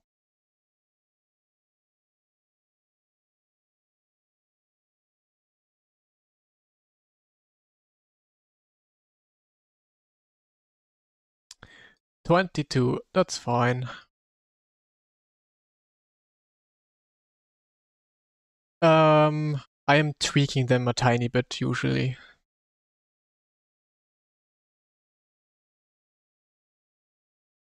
So I'm mostly using the Go setups and then just do some small changes like brake bias. Or maybe sometimes in a race it's needed to click the wing a few times depending on the race really. But mostly I change is brake bias, whatever I like. The Capcom also the bias I have it the ABS I have it 3, which I feel like is a good way. I'm not sure if it's the fastest or not, but been sticking to it since the first weeks. Do you care about stats in iRacing? I do, yeah, I do. Not too much anymore though.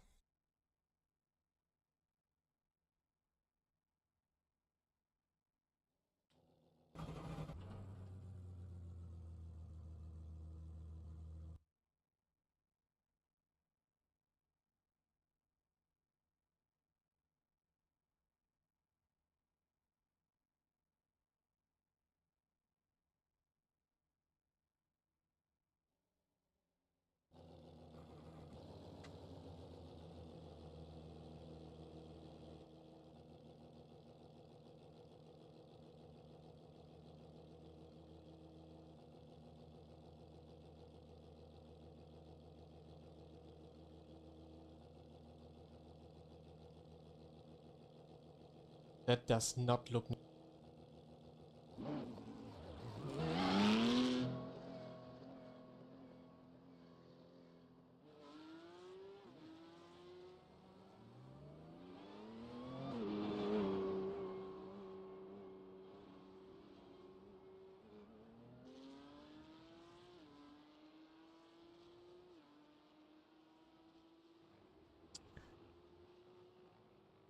Are there some specific tips you have for someone like me who's 2 weeks in? Should I work on lap times or get some racing experience?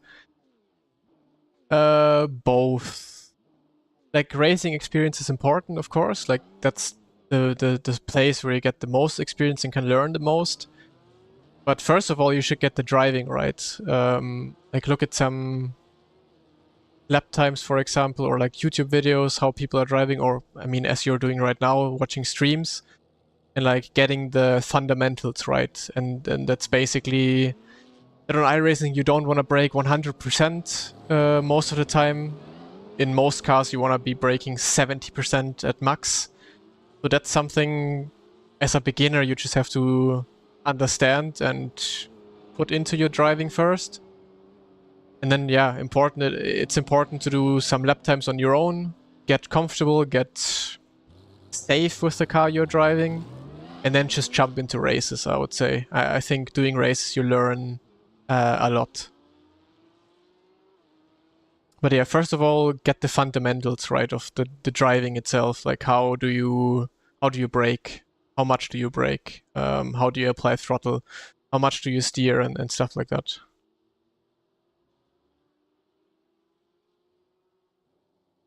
Any news on future esports events, or are you still waiting? Still waiting. I don't, yeah. No news, no nothing, still waiting for news.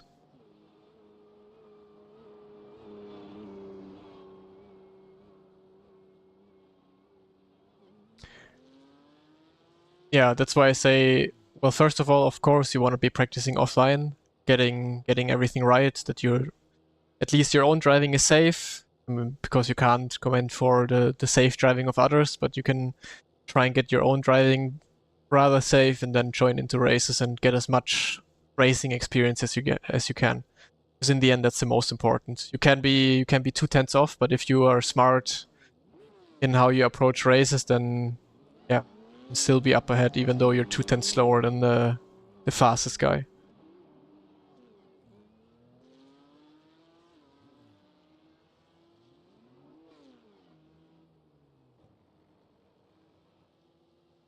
Have I seen Gustavo's new video? Well, the problem is I don't understand Portuguese, so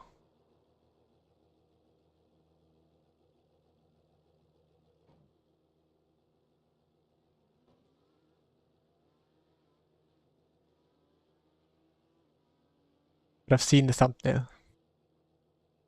Let's see.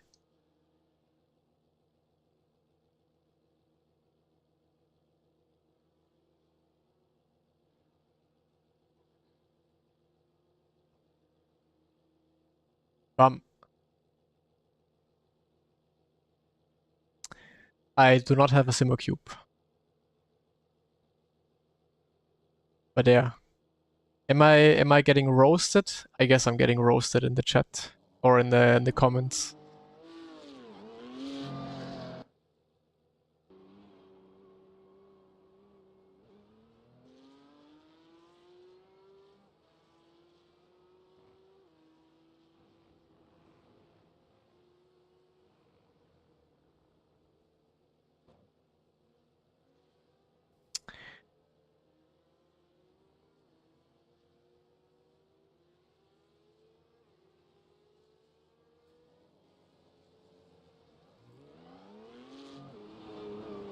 Did you read any books or just jump on track and learn from seat time? I learned everything just from seat time.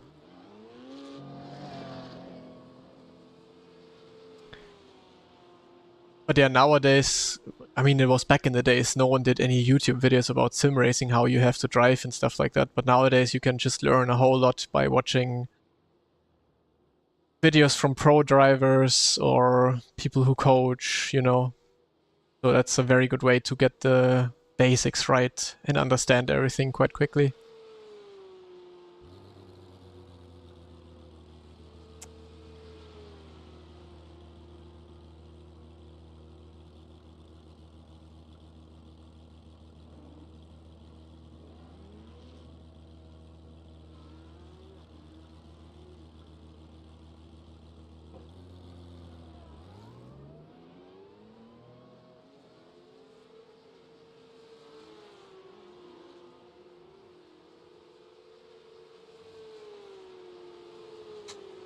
Depends. The thing is, don't ask too many questions about what you should drive. Drive whatever is fun to you.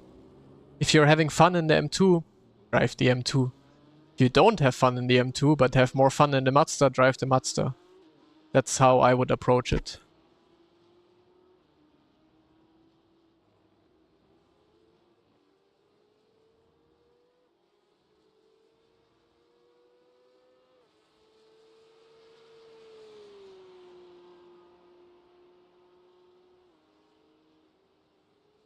If you could choose one car for racing IRL, what would it be and why? Porsche Cup. First of all, no BOP shenanigans. Second of all, It's the most fun car I've ever driven IRL. So Porsche Cup. Easy choice. If you would still have DTM Class 1 cars nowadays, I would take DTM Class 1. Does anybody enjoy the M2? I think there are a few people who enjoy the M2, yeah. What do you think is closer to the GT4s and 3s? I started M2 because it at least looked more like a GT4 3. That doesn't really exist. The M2 in general would be like, in real life, you would say M2 is relatively close to a GT4, you know? But in the sim, the M2 is just, I don't know, it's broken. I don't know. So it doesn't really matter if you drive M2 or Mazda, it's equally far away from a GT4 or GT3 on iRacing. What's it like? I don't know, it's hard to really say, but the Porsche Cup car in real life is just a lot of fun to drive because it's a car you can just really push on throttle. You're basically power steering out of the corner every single corner, and that's a lot of fun. 2000 DTM cars, I would go to like 2010s or so. Those were my favorite DTM cars.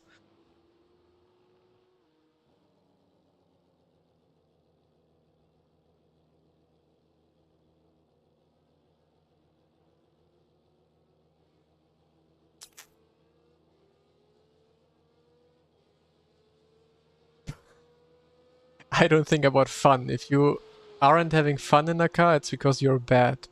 Find out why you're bad, then that's fun. That's true. For me, the most fun I also have is being good. But yeah, I mean, in the M2 I still wouldn't have fun, even though I would be really good at it, because it's just bad to drive, not fun to drive in general. In Paris, there's a tournament where you could have won a full PCC France. It was on a sim there, and if you won one of the races, you then competed IRL against the other winners, and if you finish on top, you get the contract. Really? Why did no one tell me? I would have flown out to Paris and did it. But there's for sure some small text, right? Like you for sure do not get a fully funded seat like that, right?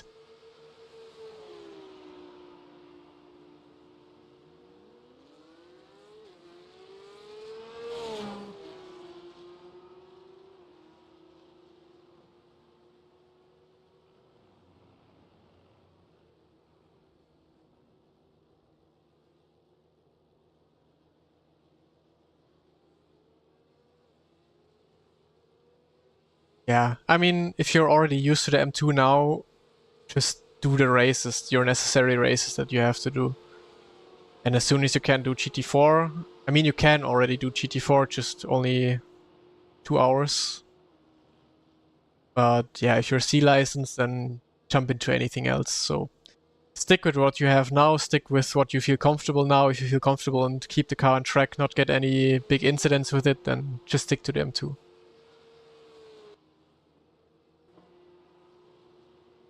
Told me that you want to seize and that's it. Okay, interesting. Who organized it? Oh, C license also. Yeah, true. P Cup C license.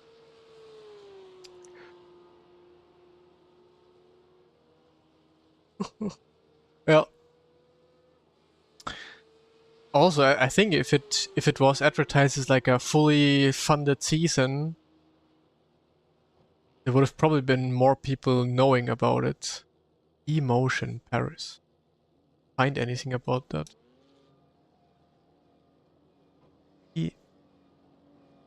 Emotion Paris. Do they have anything on their Instagram?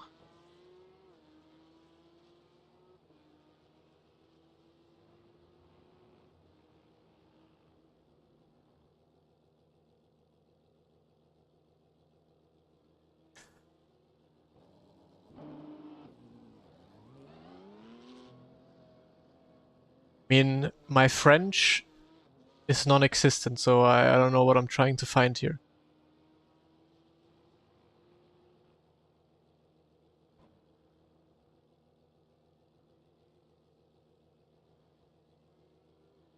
Oh, the website is a decent English. Events. Private events, corporate. I am waiting for the race, yeah. Sim challenge. January 5th to February 5th to take part in the Boko Sim Challenge. The goal, attack, progress, start again and go faster than the others. At the end of the challenge, only 14 drivers will win their place for the final on February 20th at Emotion Paris. The presence of Dorian Okolacci. Exceptional rewards are at stake, ranging from track driving in Alpine Cup to VIP access to Porsche. Not mention... Well, this doesn't say anything about a full season, this just says track driving experience and VIP access.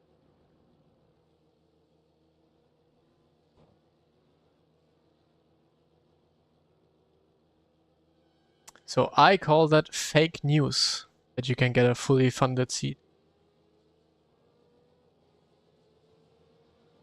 It's a grid by Emotion.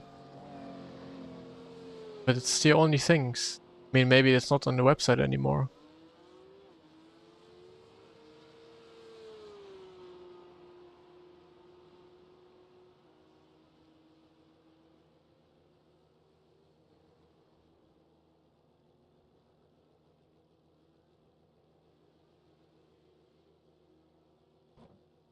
Hmm.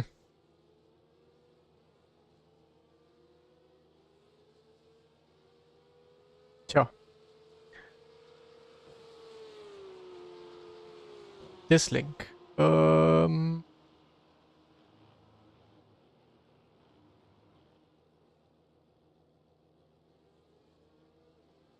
friend of mine should know about this because he coaches all of these people, I think. I think it's those cars.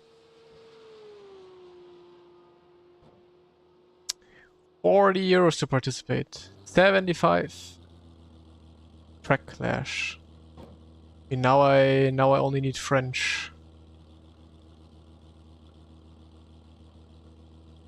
Yeah, I think it's close to 1 million actually for a good Porsche Cup season, like in the Super Cup or Cup Germany at least.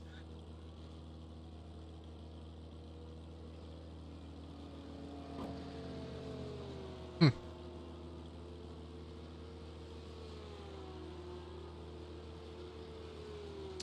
Yeah. Unfortunately, I cannot read French.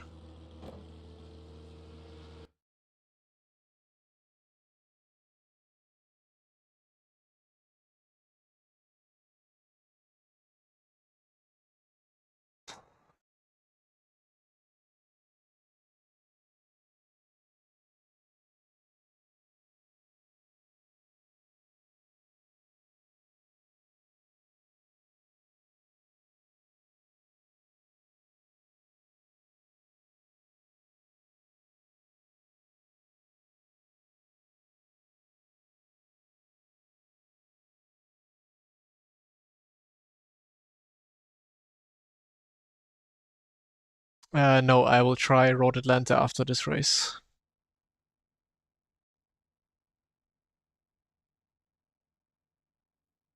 Ooh. Some good drivers. And look who it is. Dirk.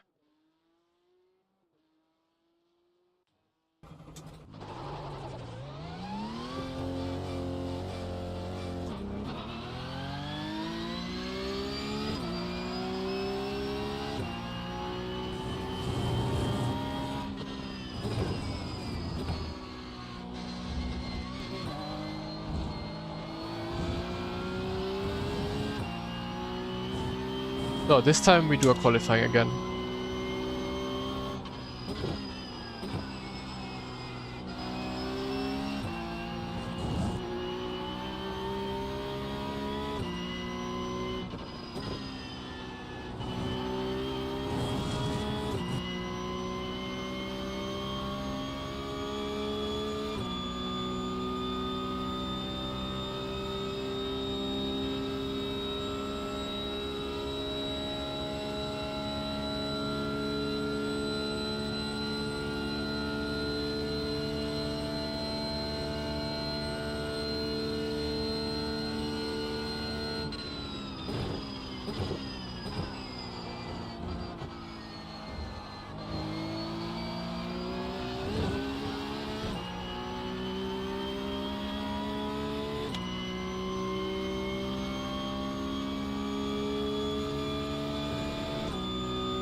In less than 7 months, yes, I would say so. Depends how much time you really spend doing it, but for sure you can get there.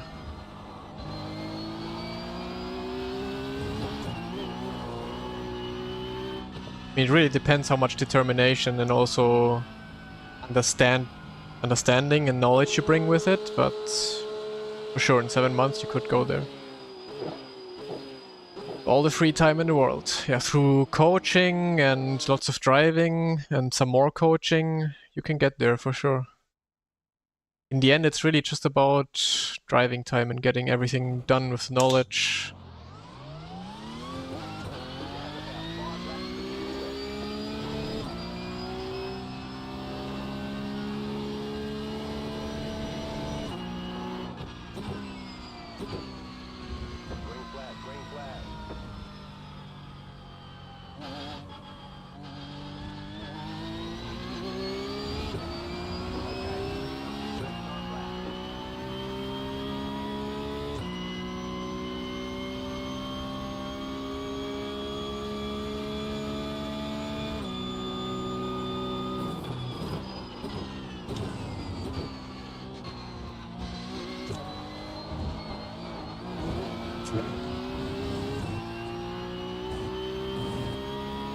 Boink, boink.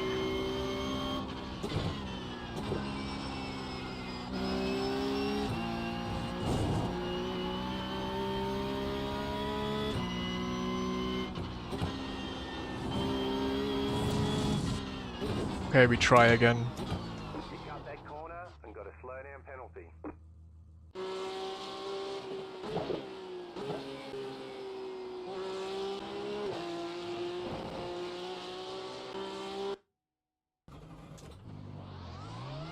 Nah. I mean, if you somewhat know what you're looking for, yes, then you kind of have an understanding on how things work, but without coaching, at some point you're just stuck. Like, even I need coaching at some point from my teammates, you know, to really find the last 10th. So you always need a little bit of an understanding of what someone else is doing different compared to you and why he's doing that. And coaching really helps a lot with that.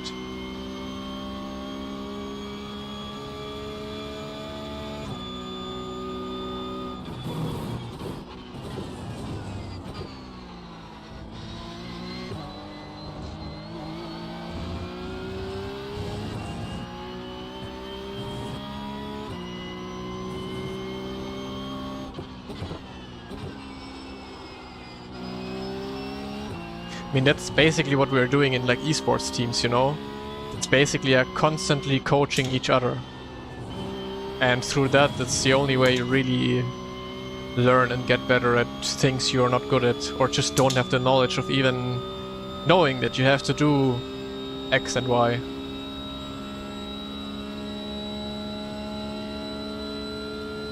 Yeah, watching streams can also be like some type of coaching, of course, yes. It's, yeah, self-coaching. But at some point you just need this little bit of, I would say, enlightenment. Like, you can watch streams, but never actually know one thing, why I'm doing one thing and not the other.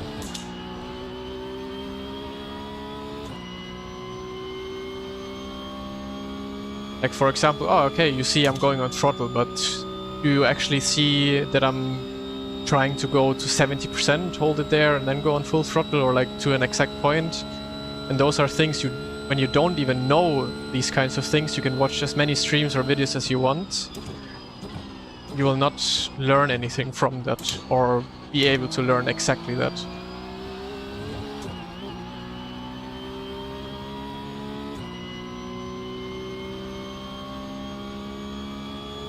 But definitely it is possible to self-coach or self-teach you just by simply watching videos, streams and everything.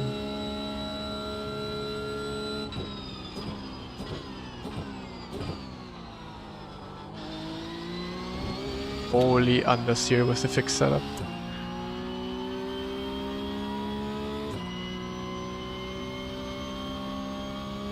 I mean, already what you can do is go to a setup shop, like Go, for example, Go Setups. You can always compare your own telemetry with the telemetry of the coaches or us who do the setups.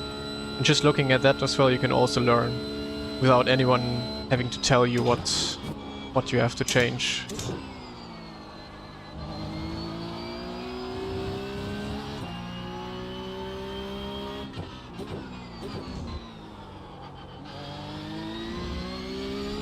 That's gonna be a terrible lap.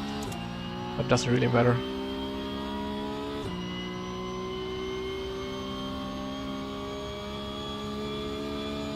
I mean, yeah, that's also what I did. Watching Gustavo drive in the rain, I was learning from him how to do it.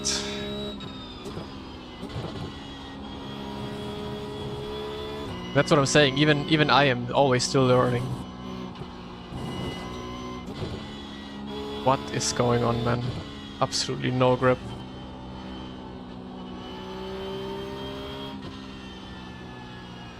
Or just by driving races, I see someone else in front of me is faster through one corner, then I see what he's doing differently. How he's approaching the corner. Is he braking early? Is he braking less? There's always a constant self-coaching as well going on.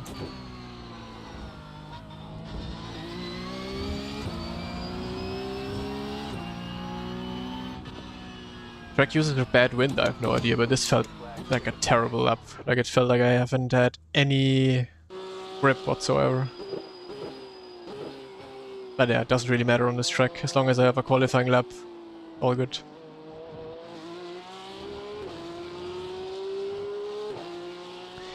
Griesti.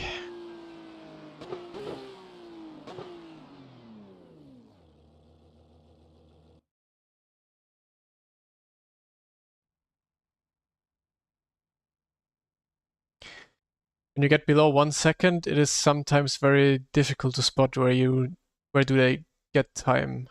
Because in the end, every corner is like, yeah. At some point, it's insanely hard to spot where time is gained and lost.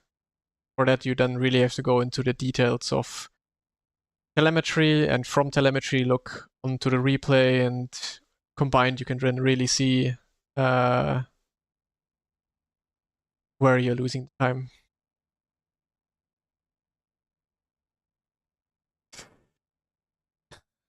Now you're doing last to first, Deegan. Bastian auch. Ay. I thought about doing last to first in this race again. And this time actually no one has a qualifying lap. What the fuck? Would have been actually fun in this grid to do last to first.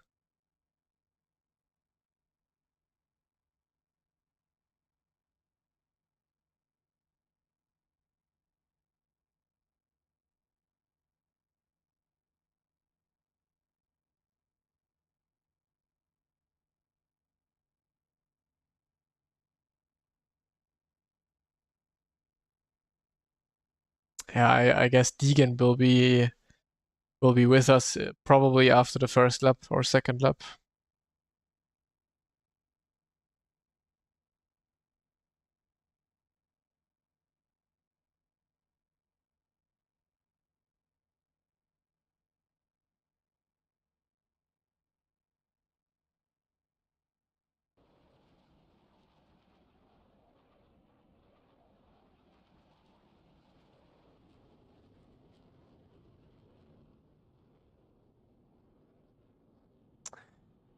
Or he's gonna F, but I doubt it. It was quite, everyone was quite safe in the last race. I predict a wreckfest? Really? Last race was fine starting from the back. There were no incidents at all.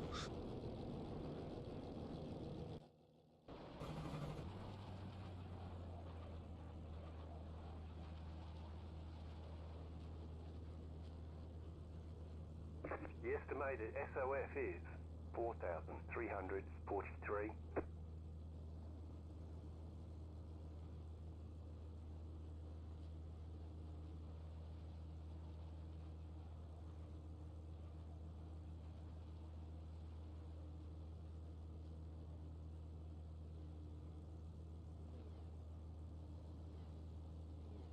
Happens after lap 1? No, that's not true.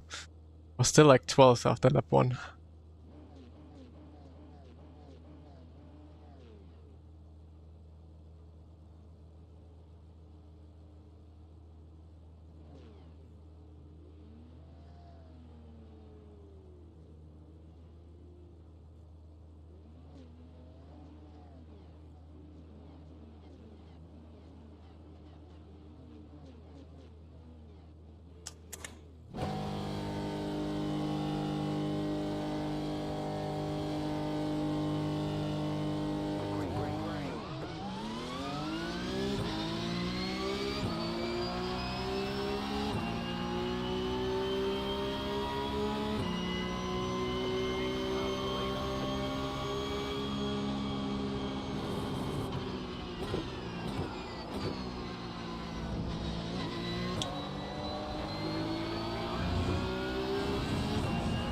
Oh, I think Deegan cut the whole track.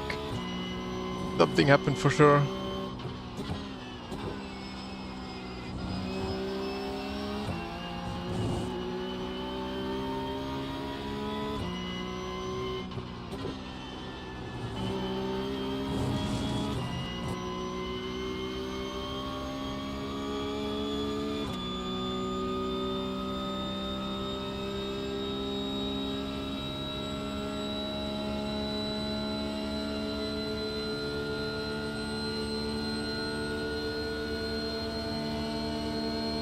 Sim used was AC, yeah, that's usually what they use for that stuff.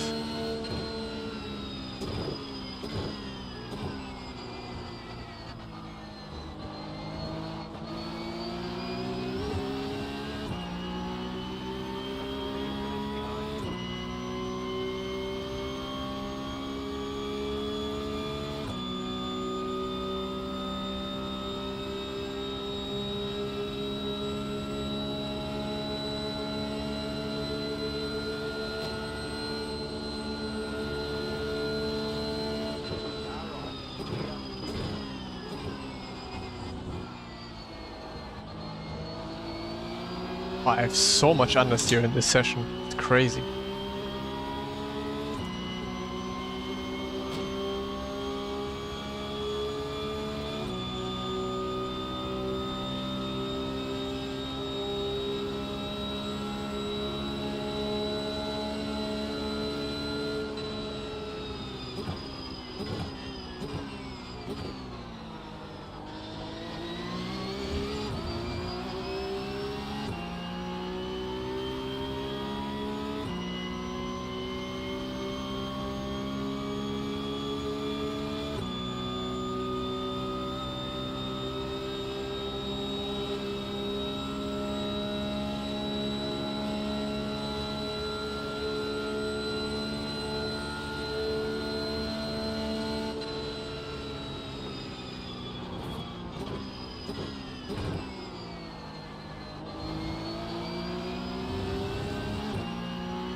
Yuri, thank you very much for the raid.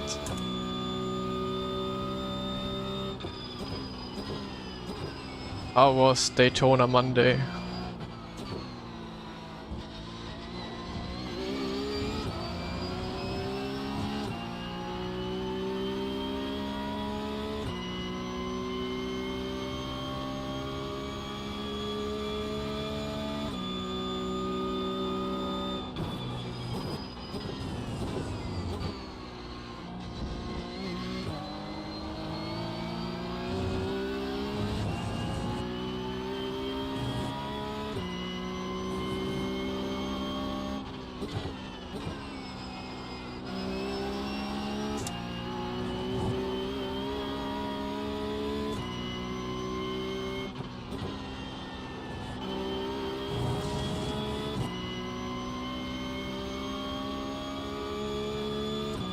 You won Daytona. Well, congrats. I think it's much harder to win Daytona in like 2K soft than the higher soft. Probably a lot of crazy drivers out there.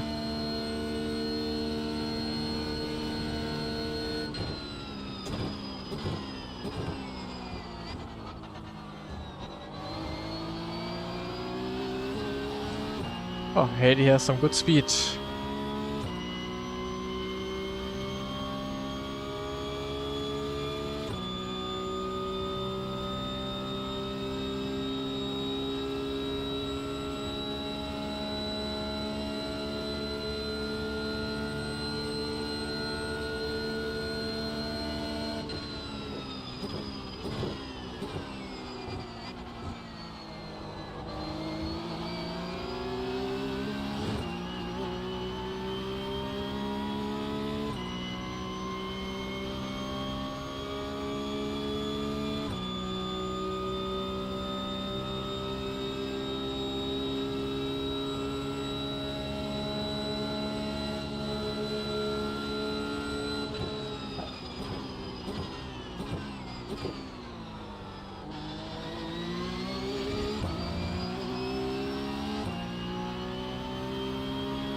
But what are people doing? They're crashing their I rating in order to be in a lower split?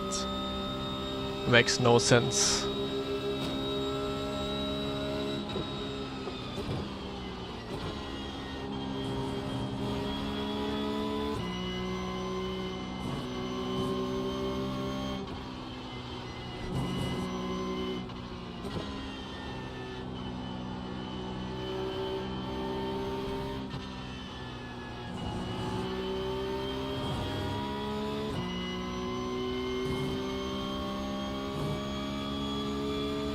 Hey, Benedek.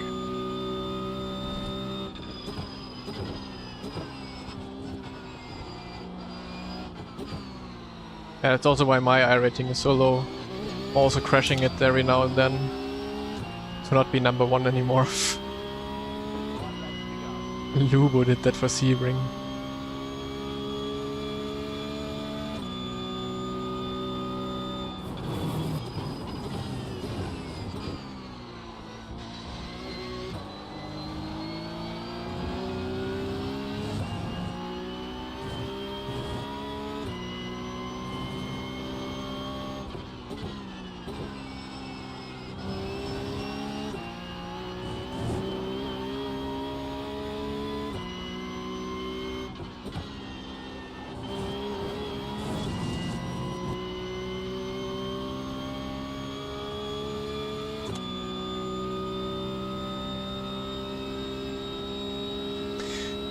Yeah, I think Gran Turismo has the same problem in that sense as the iRacing Porsche Cup qualification has.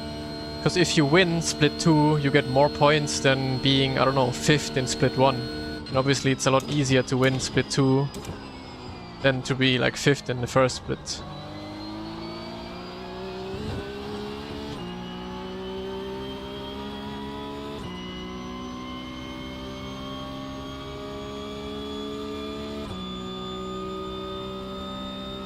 I don't know if there's like a proper solution to this than to...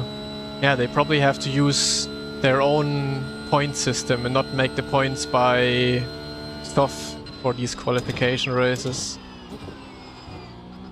Like, it needs to just be a strict point system then. Winner of split 1 gets 100 points, last place gets, I don't know, 20 points or so, and then winner of split 2 only gets, yeah, half of it, like 50 points or something like that.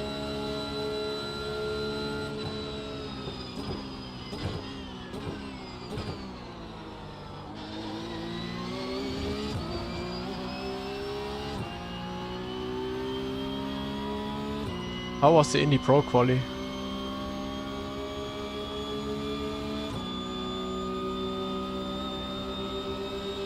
Nee, ich bin die Woche gar nicht gefahren.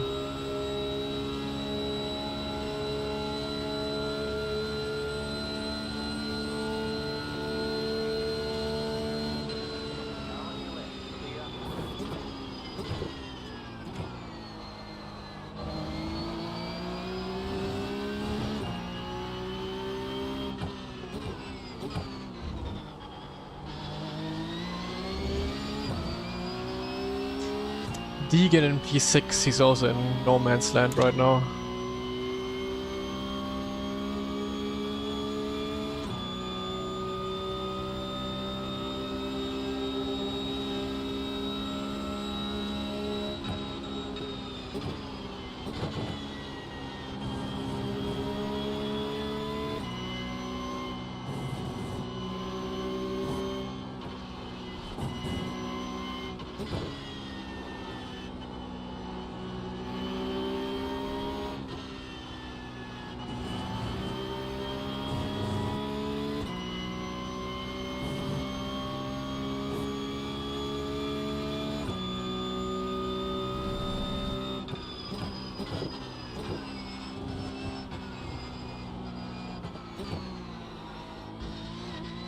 How can he tackle those curbs like that and not get any stupid bouncing?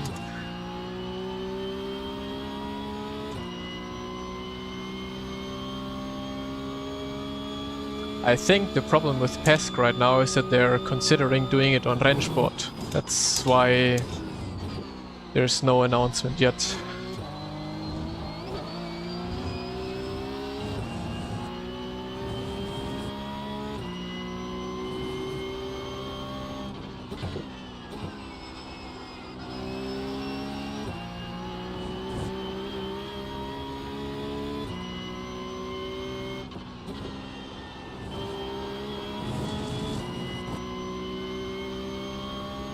That's what I've heard, I don't know.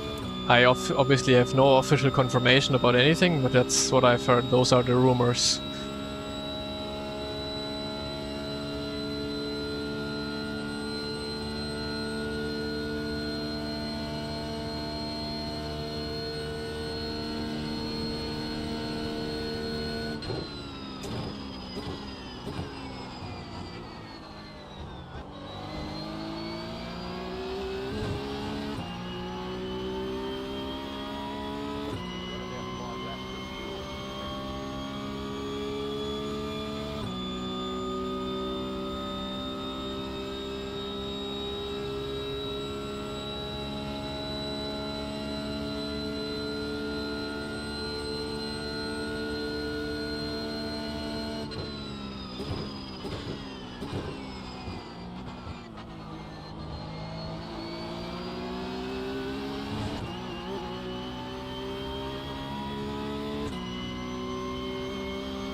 Maybe Porsche is also not allowed yet to do anything with the new Cup car, since they first have to do it in real life in order to be allowed to do it in the sim. Since the car will only be available, I think, in 2027 in real life. Maybe that's why there's no PESC with the new car yet.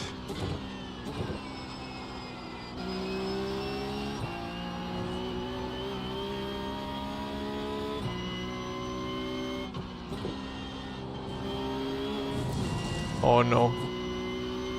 Yep, it's over.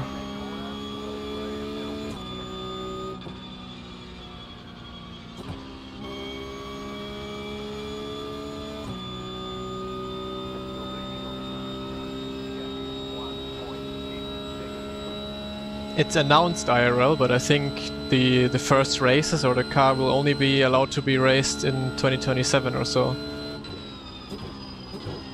Like officially, they will probably do some test races at the Nürburgring. But yeah, I think 2027 is when they will actually be driving this car in the Super Cups.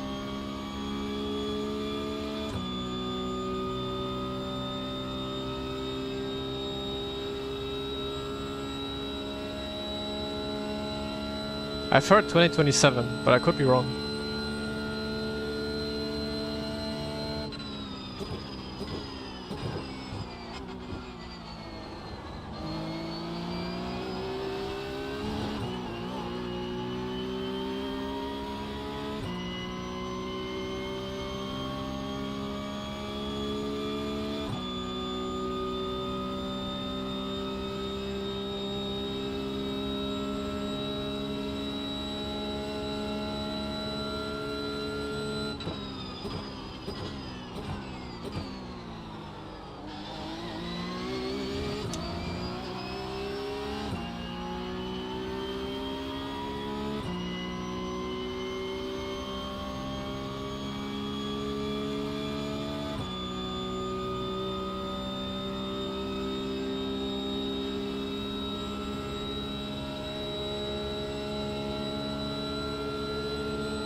I have no rotation through these corners. Losing like half a second there.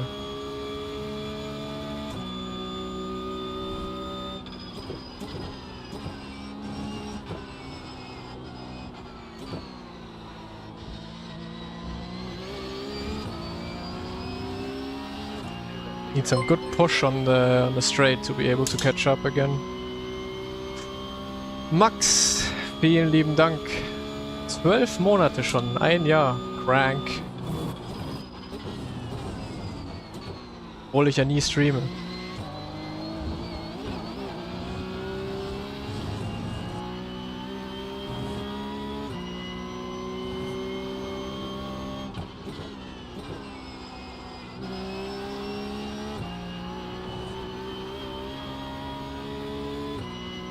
Abo-Falle. So in etwa. Come on, I need a push.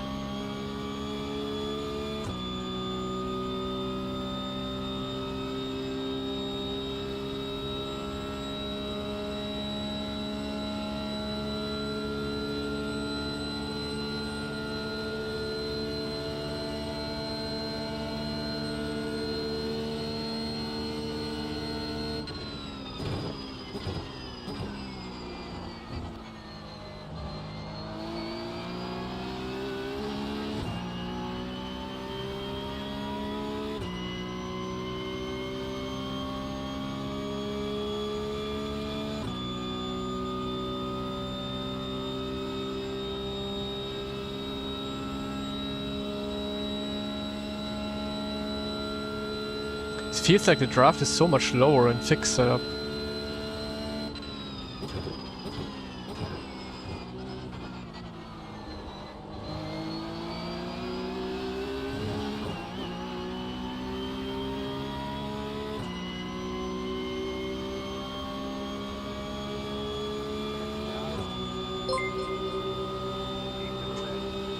Lou! Thank you very much for the sub.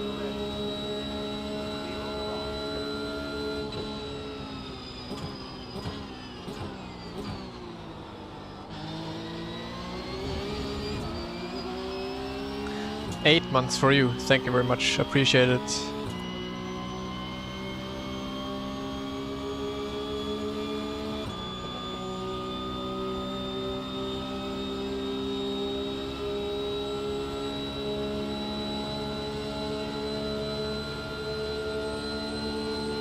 Oh no, what is this guy doing?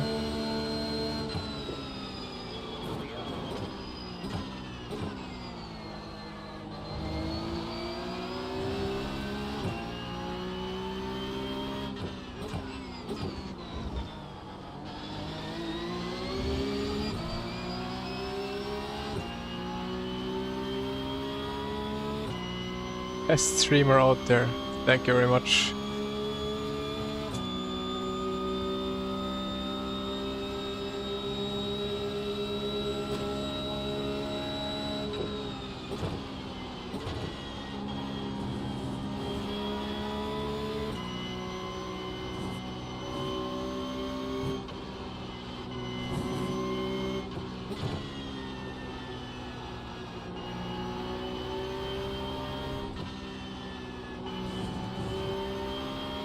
Yeah, it's like I'm driving a different car there.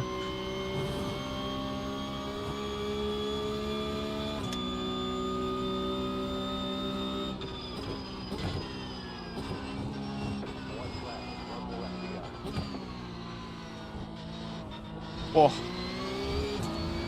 White flag already. Man. Yeah, it's over. I guess. Oh no, slow down by Haiti.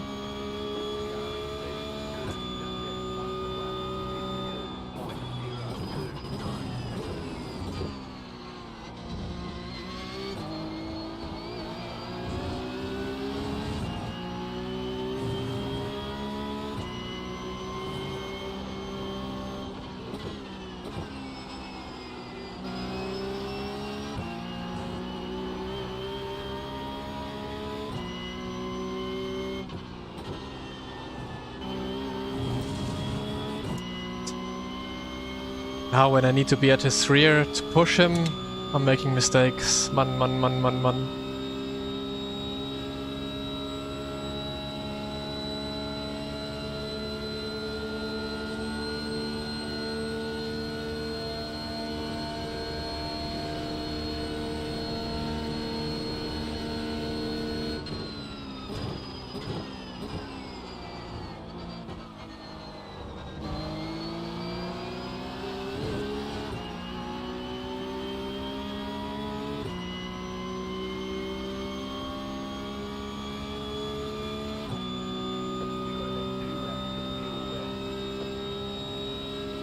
It feels like in fixed setup there's no draft, or it's way less than an open setup.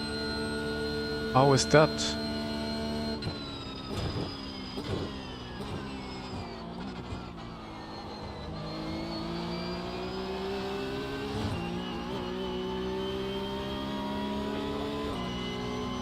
Aye.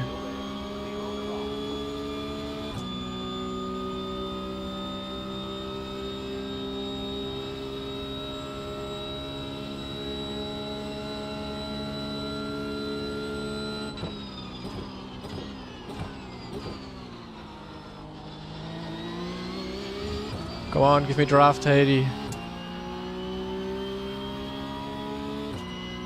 I'm gonna be so dead.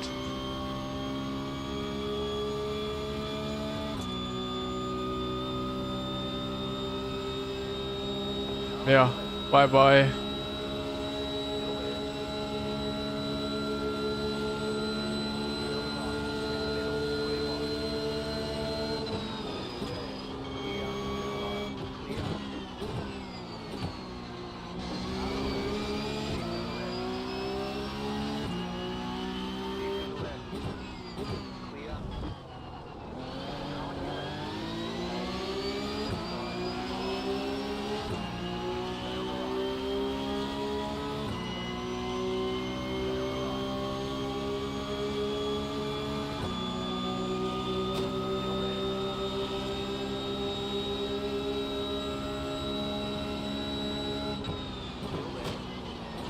Oh, ja, genau.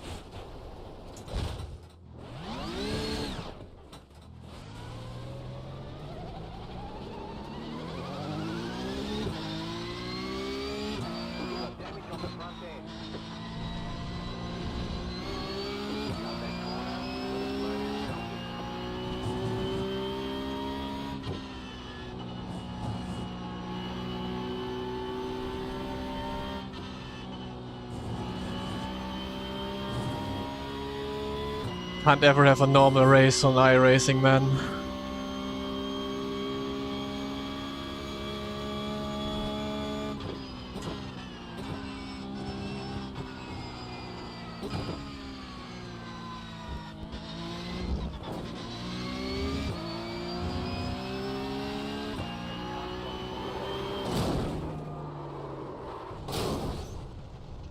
All right, there's checkered flag.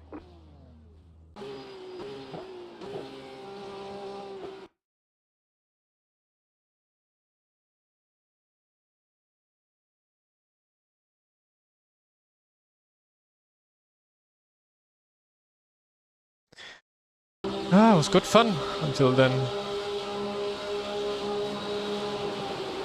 He even lifted off and then he lifted but doesn't brake. Man, oh man.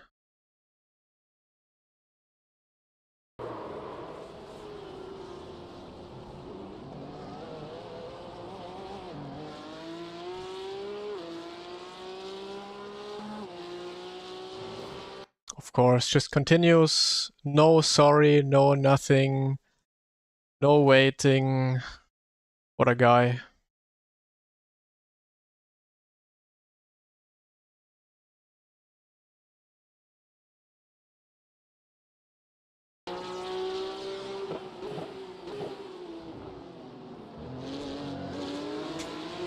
If I didn't go over the grass too much, then would have been a good move.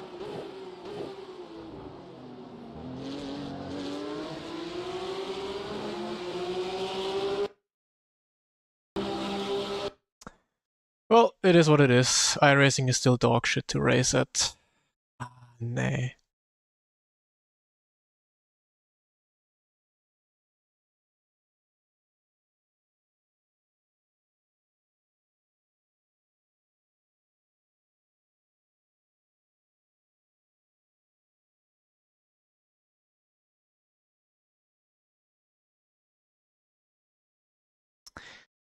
So, Porsche Cup.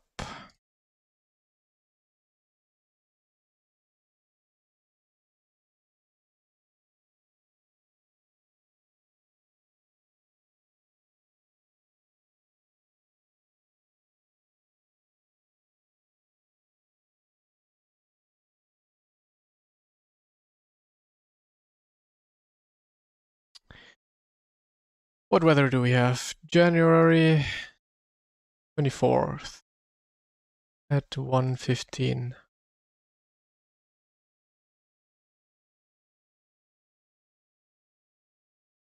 Mostly cloudy, 67, 6 northwest, and 28 humidity.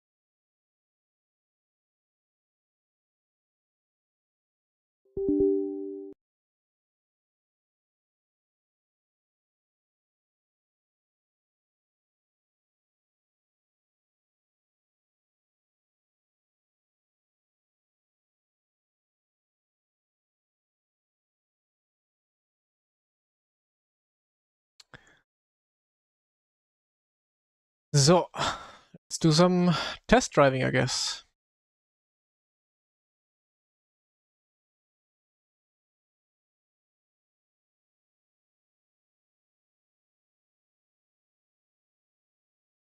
Are we gonna be 9K next week?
So, 2 setups.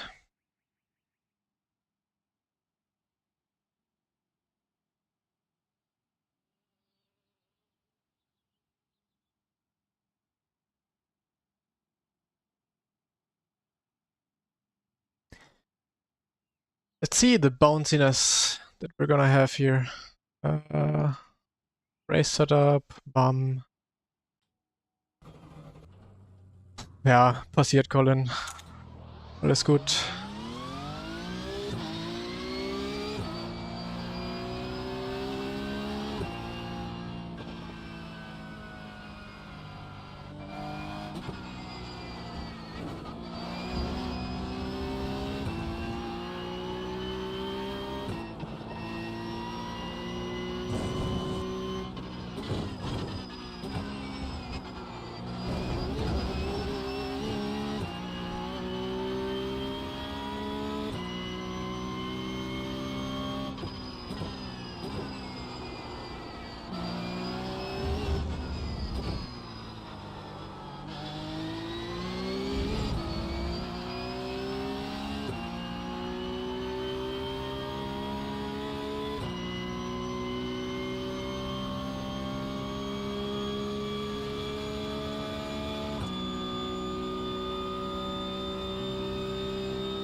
Oppa, okay, I have to brake earlier in the cup.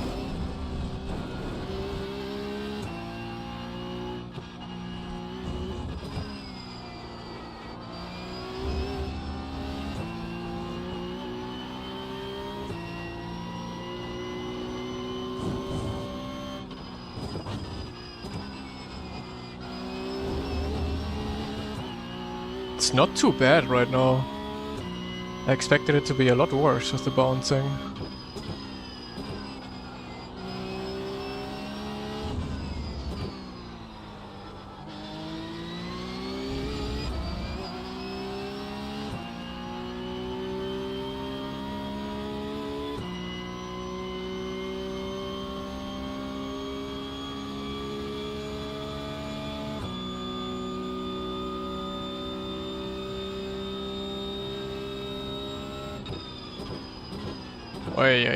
Way too late. Having Rennsport breaking points right now.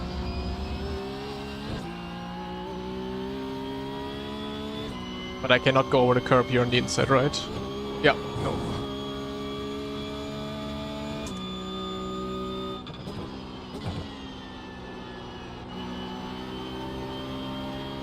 I'm with the ghost setup right now.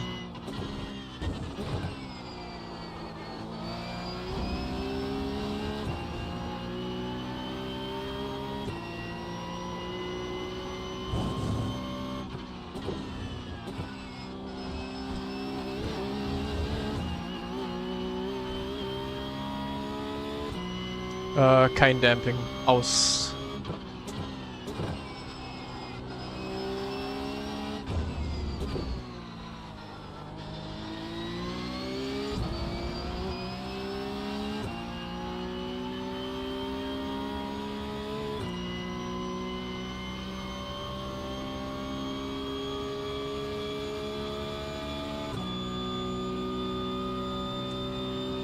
Tomorrow will be a new week, yes, new tracks.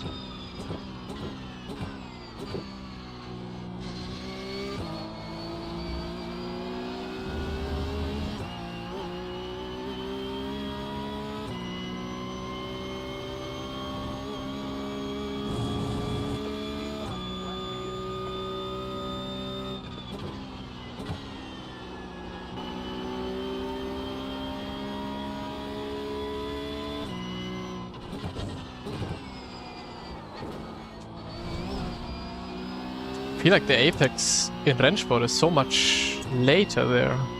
So early on iRacing, I always forget to turn in.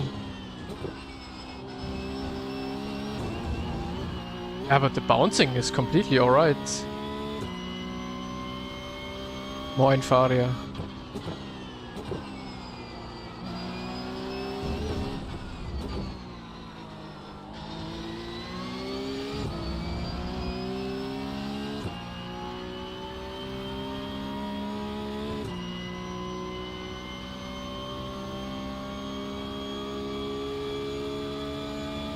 Yeah, Le Mans was absolute trash with the bouncing, but here it's actually okay.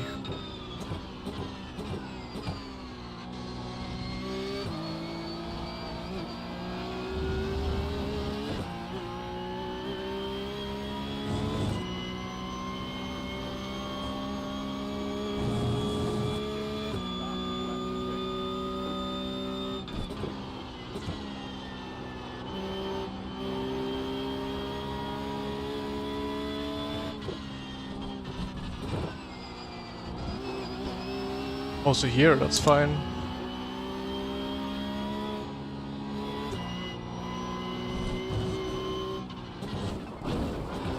Okay, but that's impossible.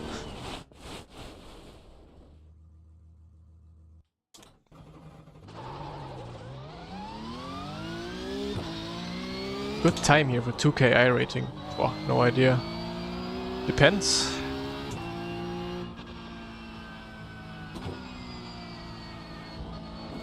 Yeah, that's not possible with any car, basically. I was just trying it.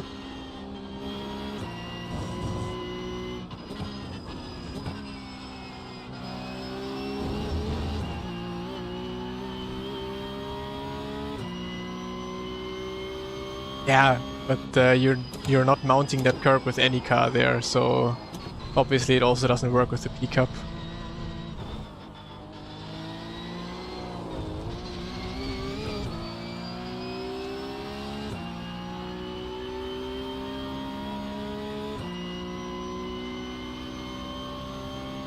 Yeah, I know.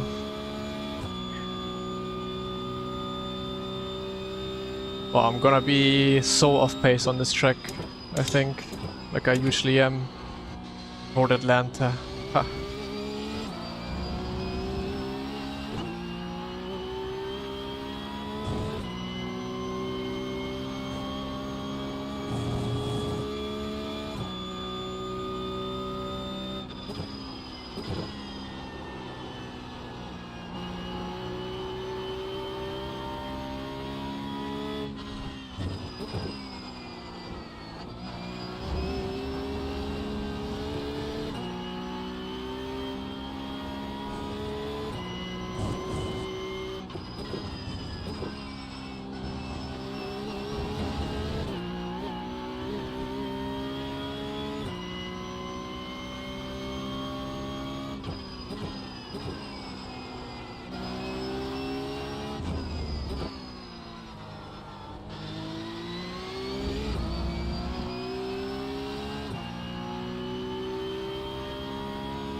Better to buy 3 monitors or 1 big curve. Depends what you like. If you like 3 monitors more, go for 3 monitors if your PC can handle it. But also ultra wide is fine. Really depends what you want and what you prefer for yourself.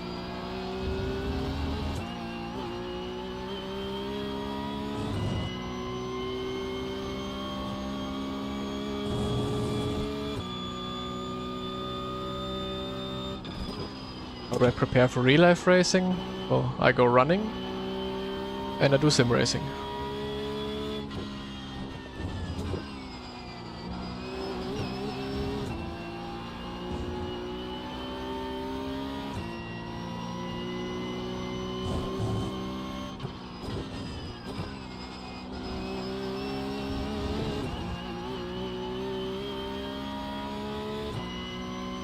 I mean, yeah.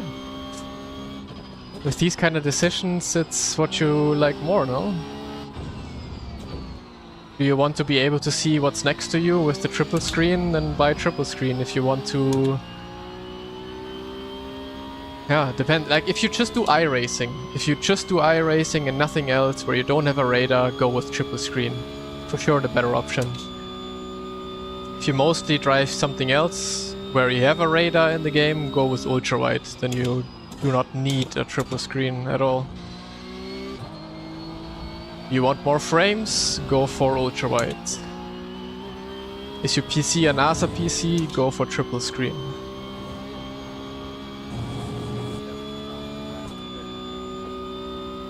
There's not really one thing that is better than the other.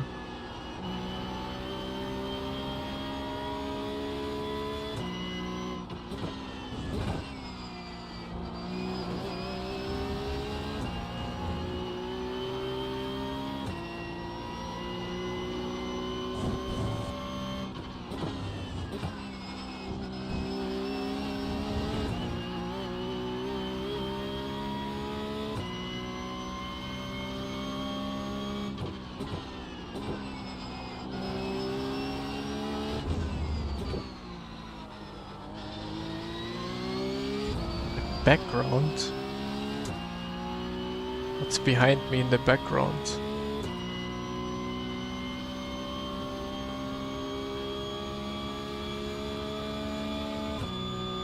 How about VR? Fun to have, not nice to use for a long time.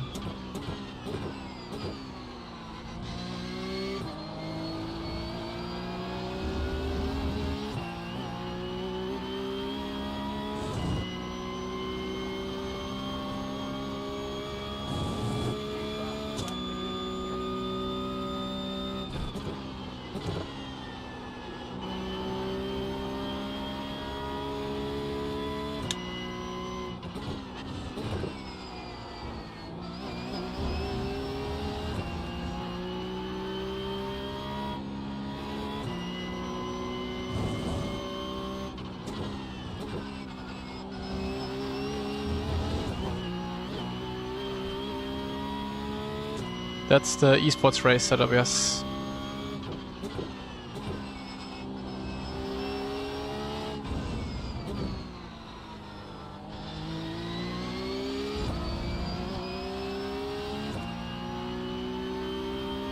Exclamation point equipment for all my equipment, or in the Twitch about section I also have my equipment.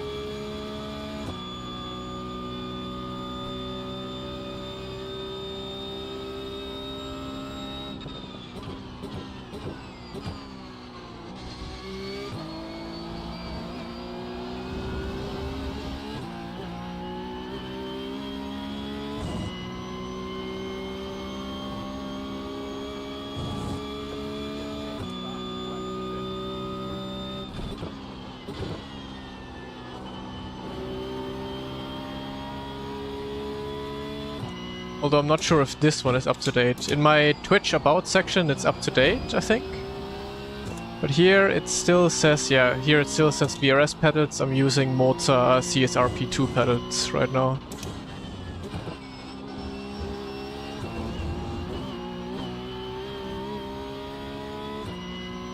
Weisingfeld made a rig years ago. I don't know why they don't do it anymore, because in my opinion it's still one of the best rigs, but yeah.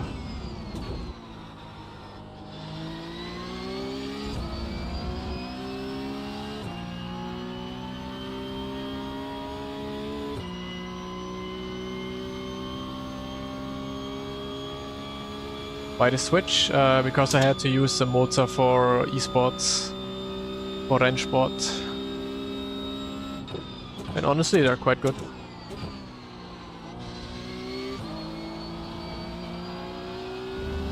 So that's why I'm still using them now. Because for me, they're actually equal to the VRS.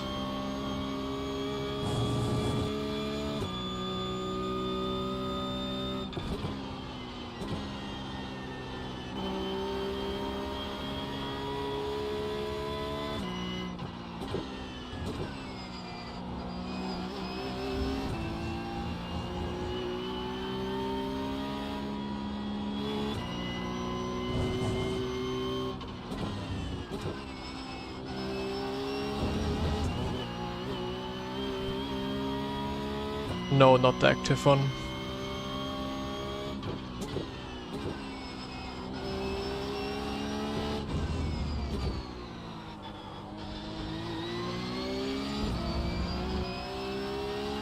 CSR-P2 Mozart Pedals. Was Setup ist das? Go Setup.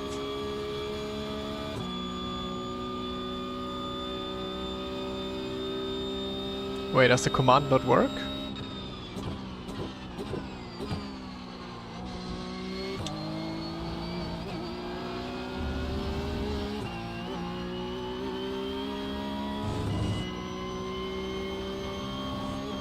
Now it works.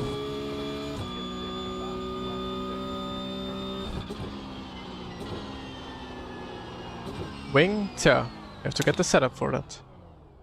You see why the command didn't work.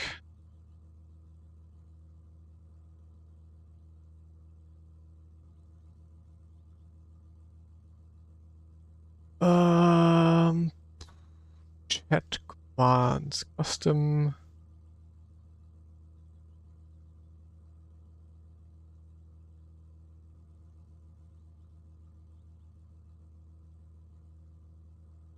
Oh, should work. Weird.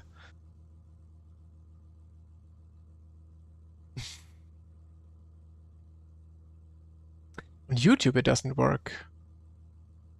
Huh? Why?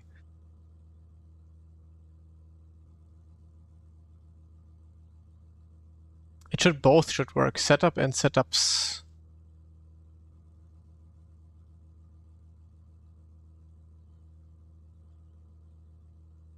And go setup.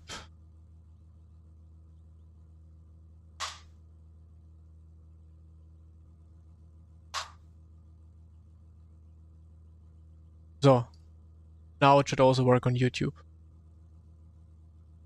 See?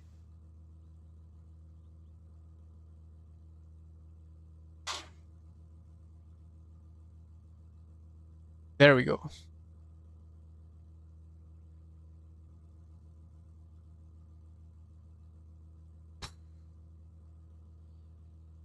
Moin, Frederik.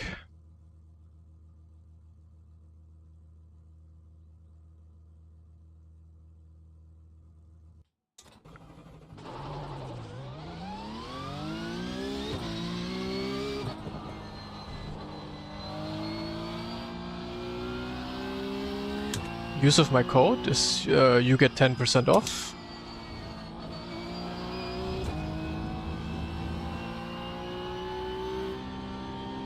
Is that not enough?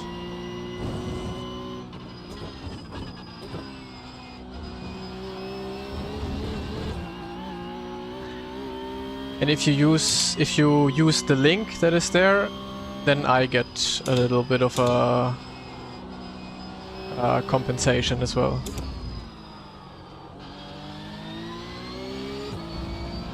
Yeah, so the discount code is just for you guys getting 10%, and if you go through my link, then I'll get a little bit of a commission as well.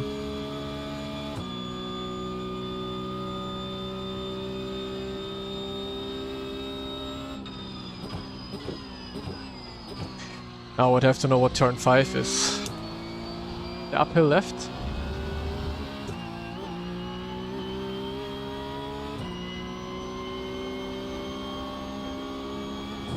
Yeah, you want to be... You don't want to mount the curb immediately, you want to be like going from the left side onto the curb. But not too much really, because if you just bounce when you go off, then you bounce as well.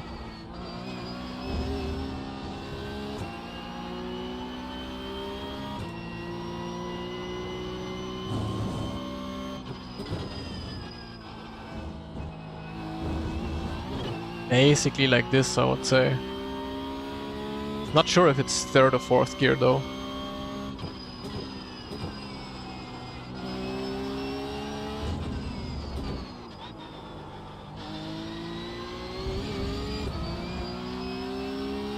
This is Road Atlanta. Daytona 24.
Okay, enough.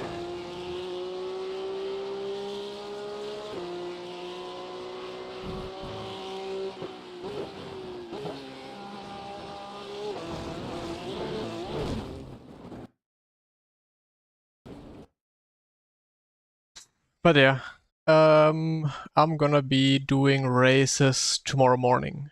So probably at like 8 or 9 a.m. I'm gonna be live doing some pickup races. Let's see how it goes. Gonna take the morning races as practice as well. Welchen Zeiten? Keine Ahnung. Kommt wirklich komplett aufs Wetter drauf an, würde ich sagen.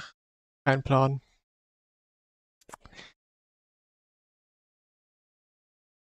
But yeah, so tomorrow morning, 8 or 9 a.m. roughly, I guess I'm gonna go live for some races. Who is streaming? Who can we raid?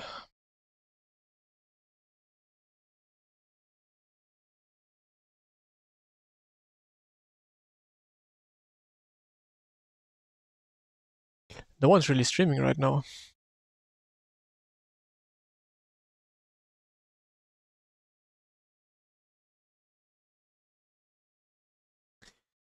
Anyways, I am off for today.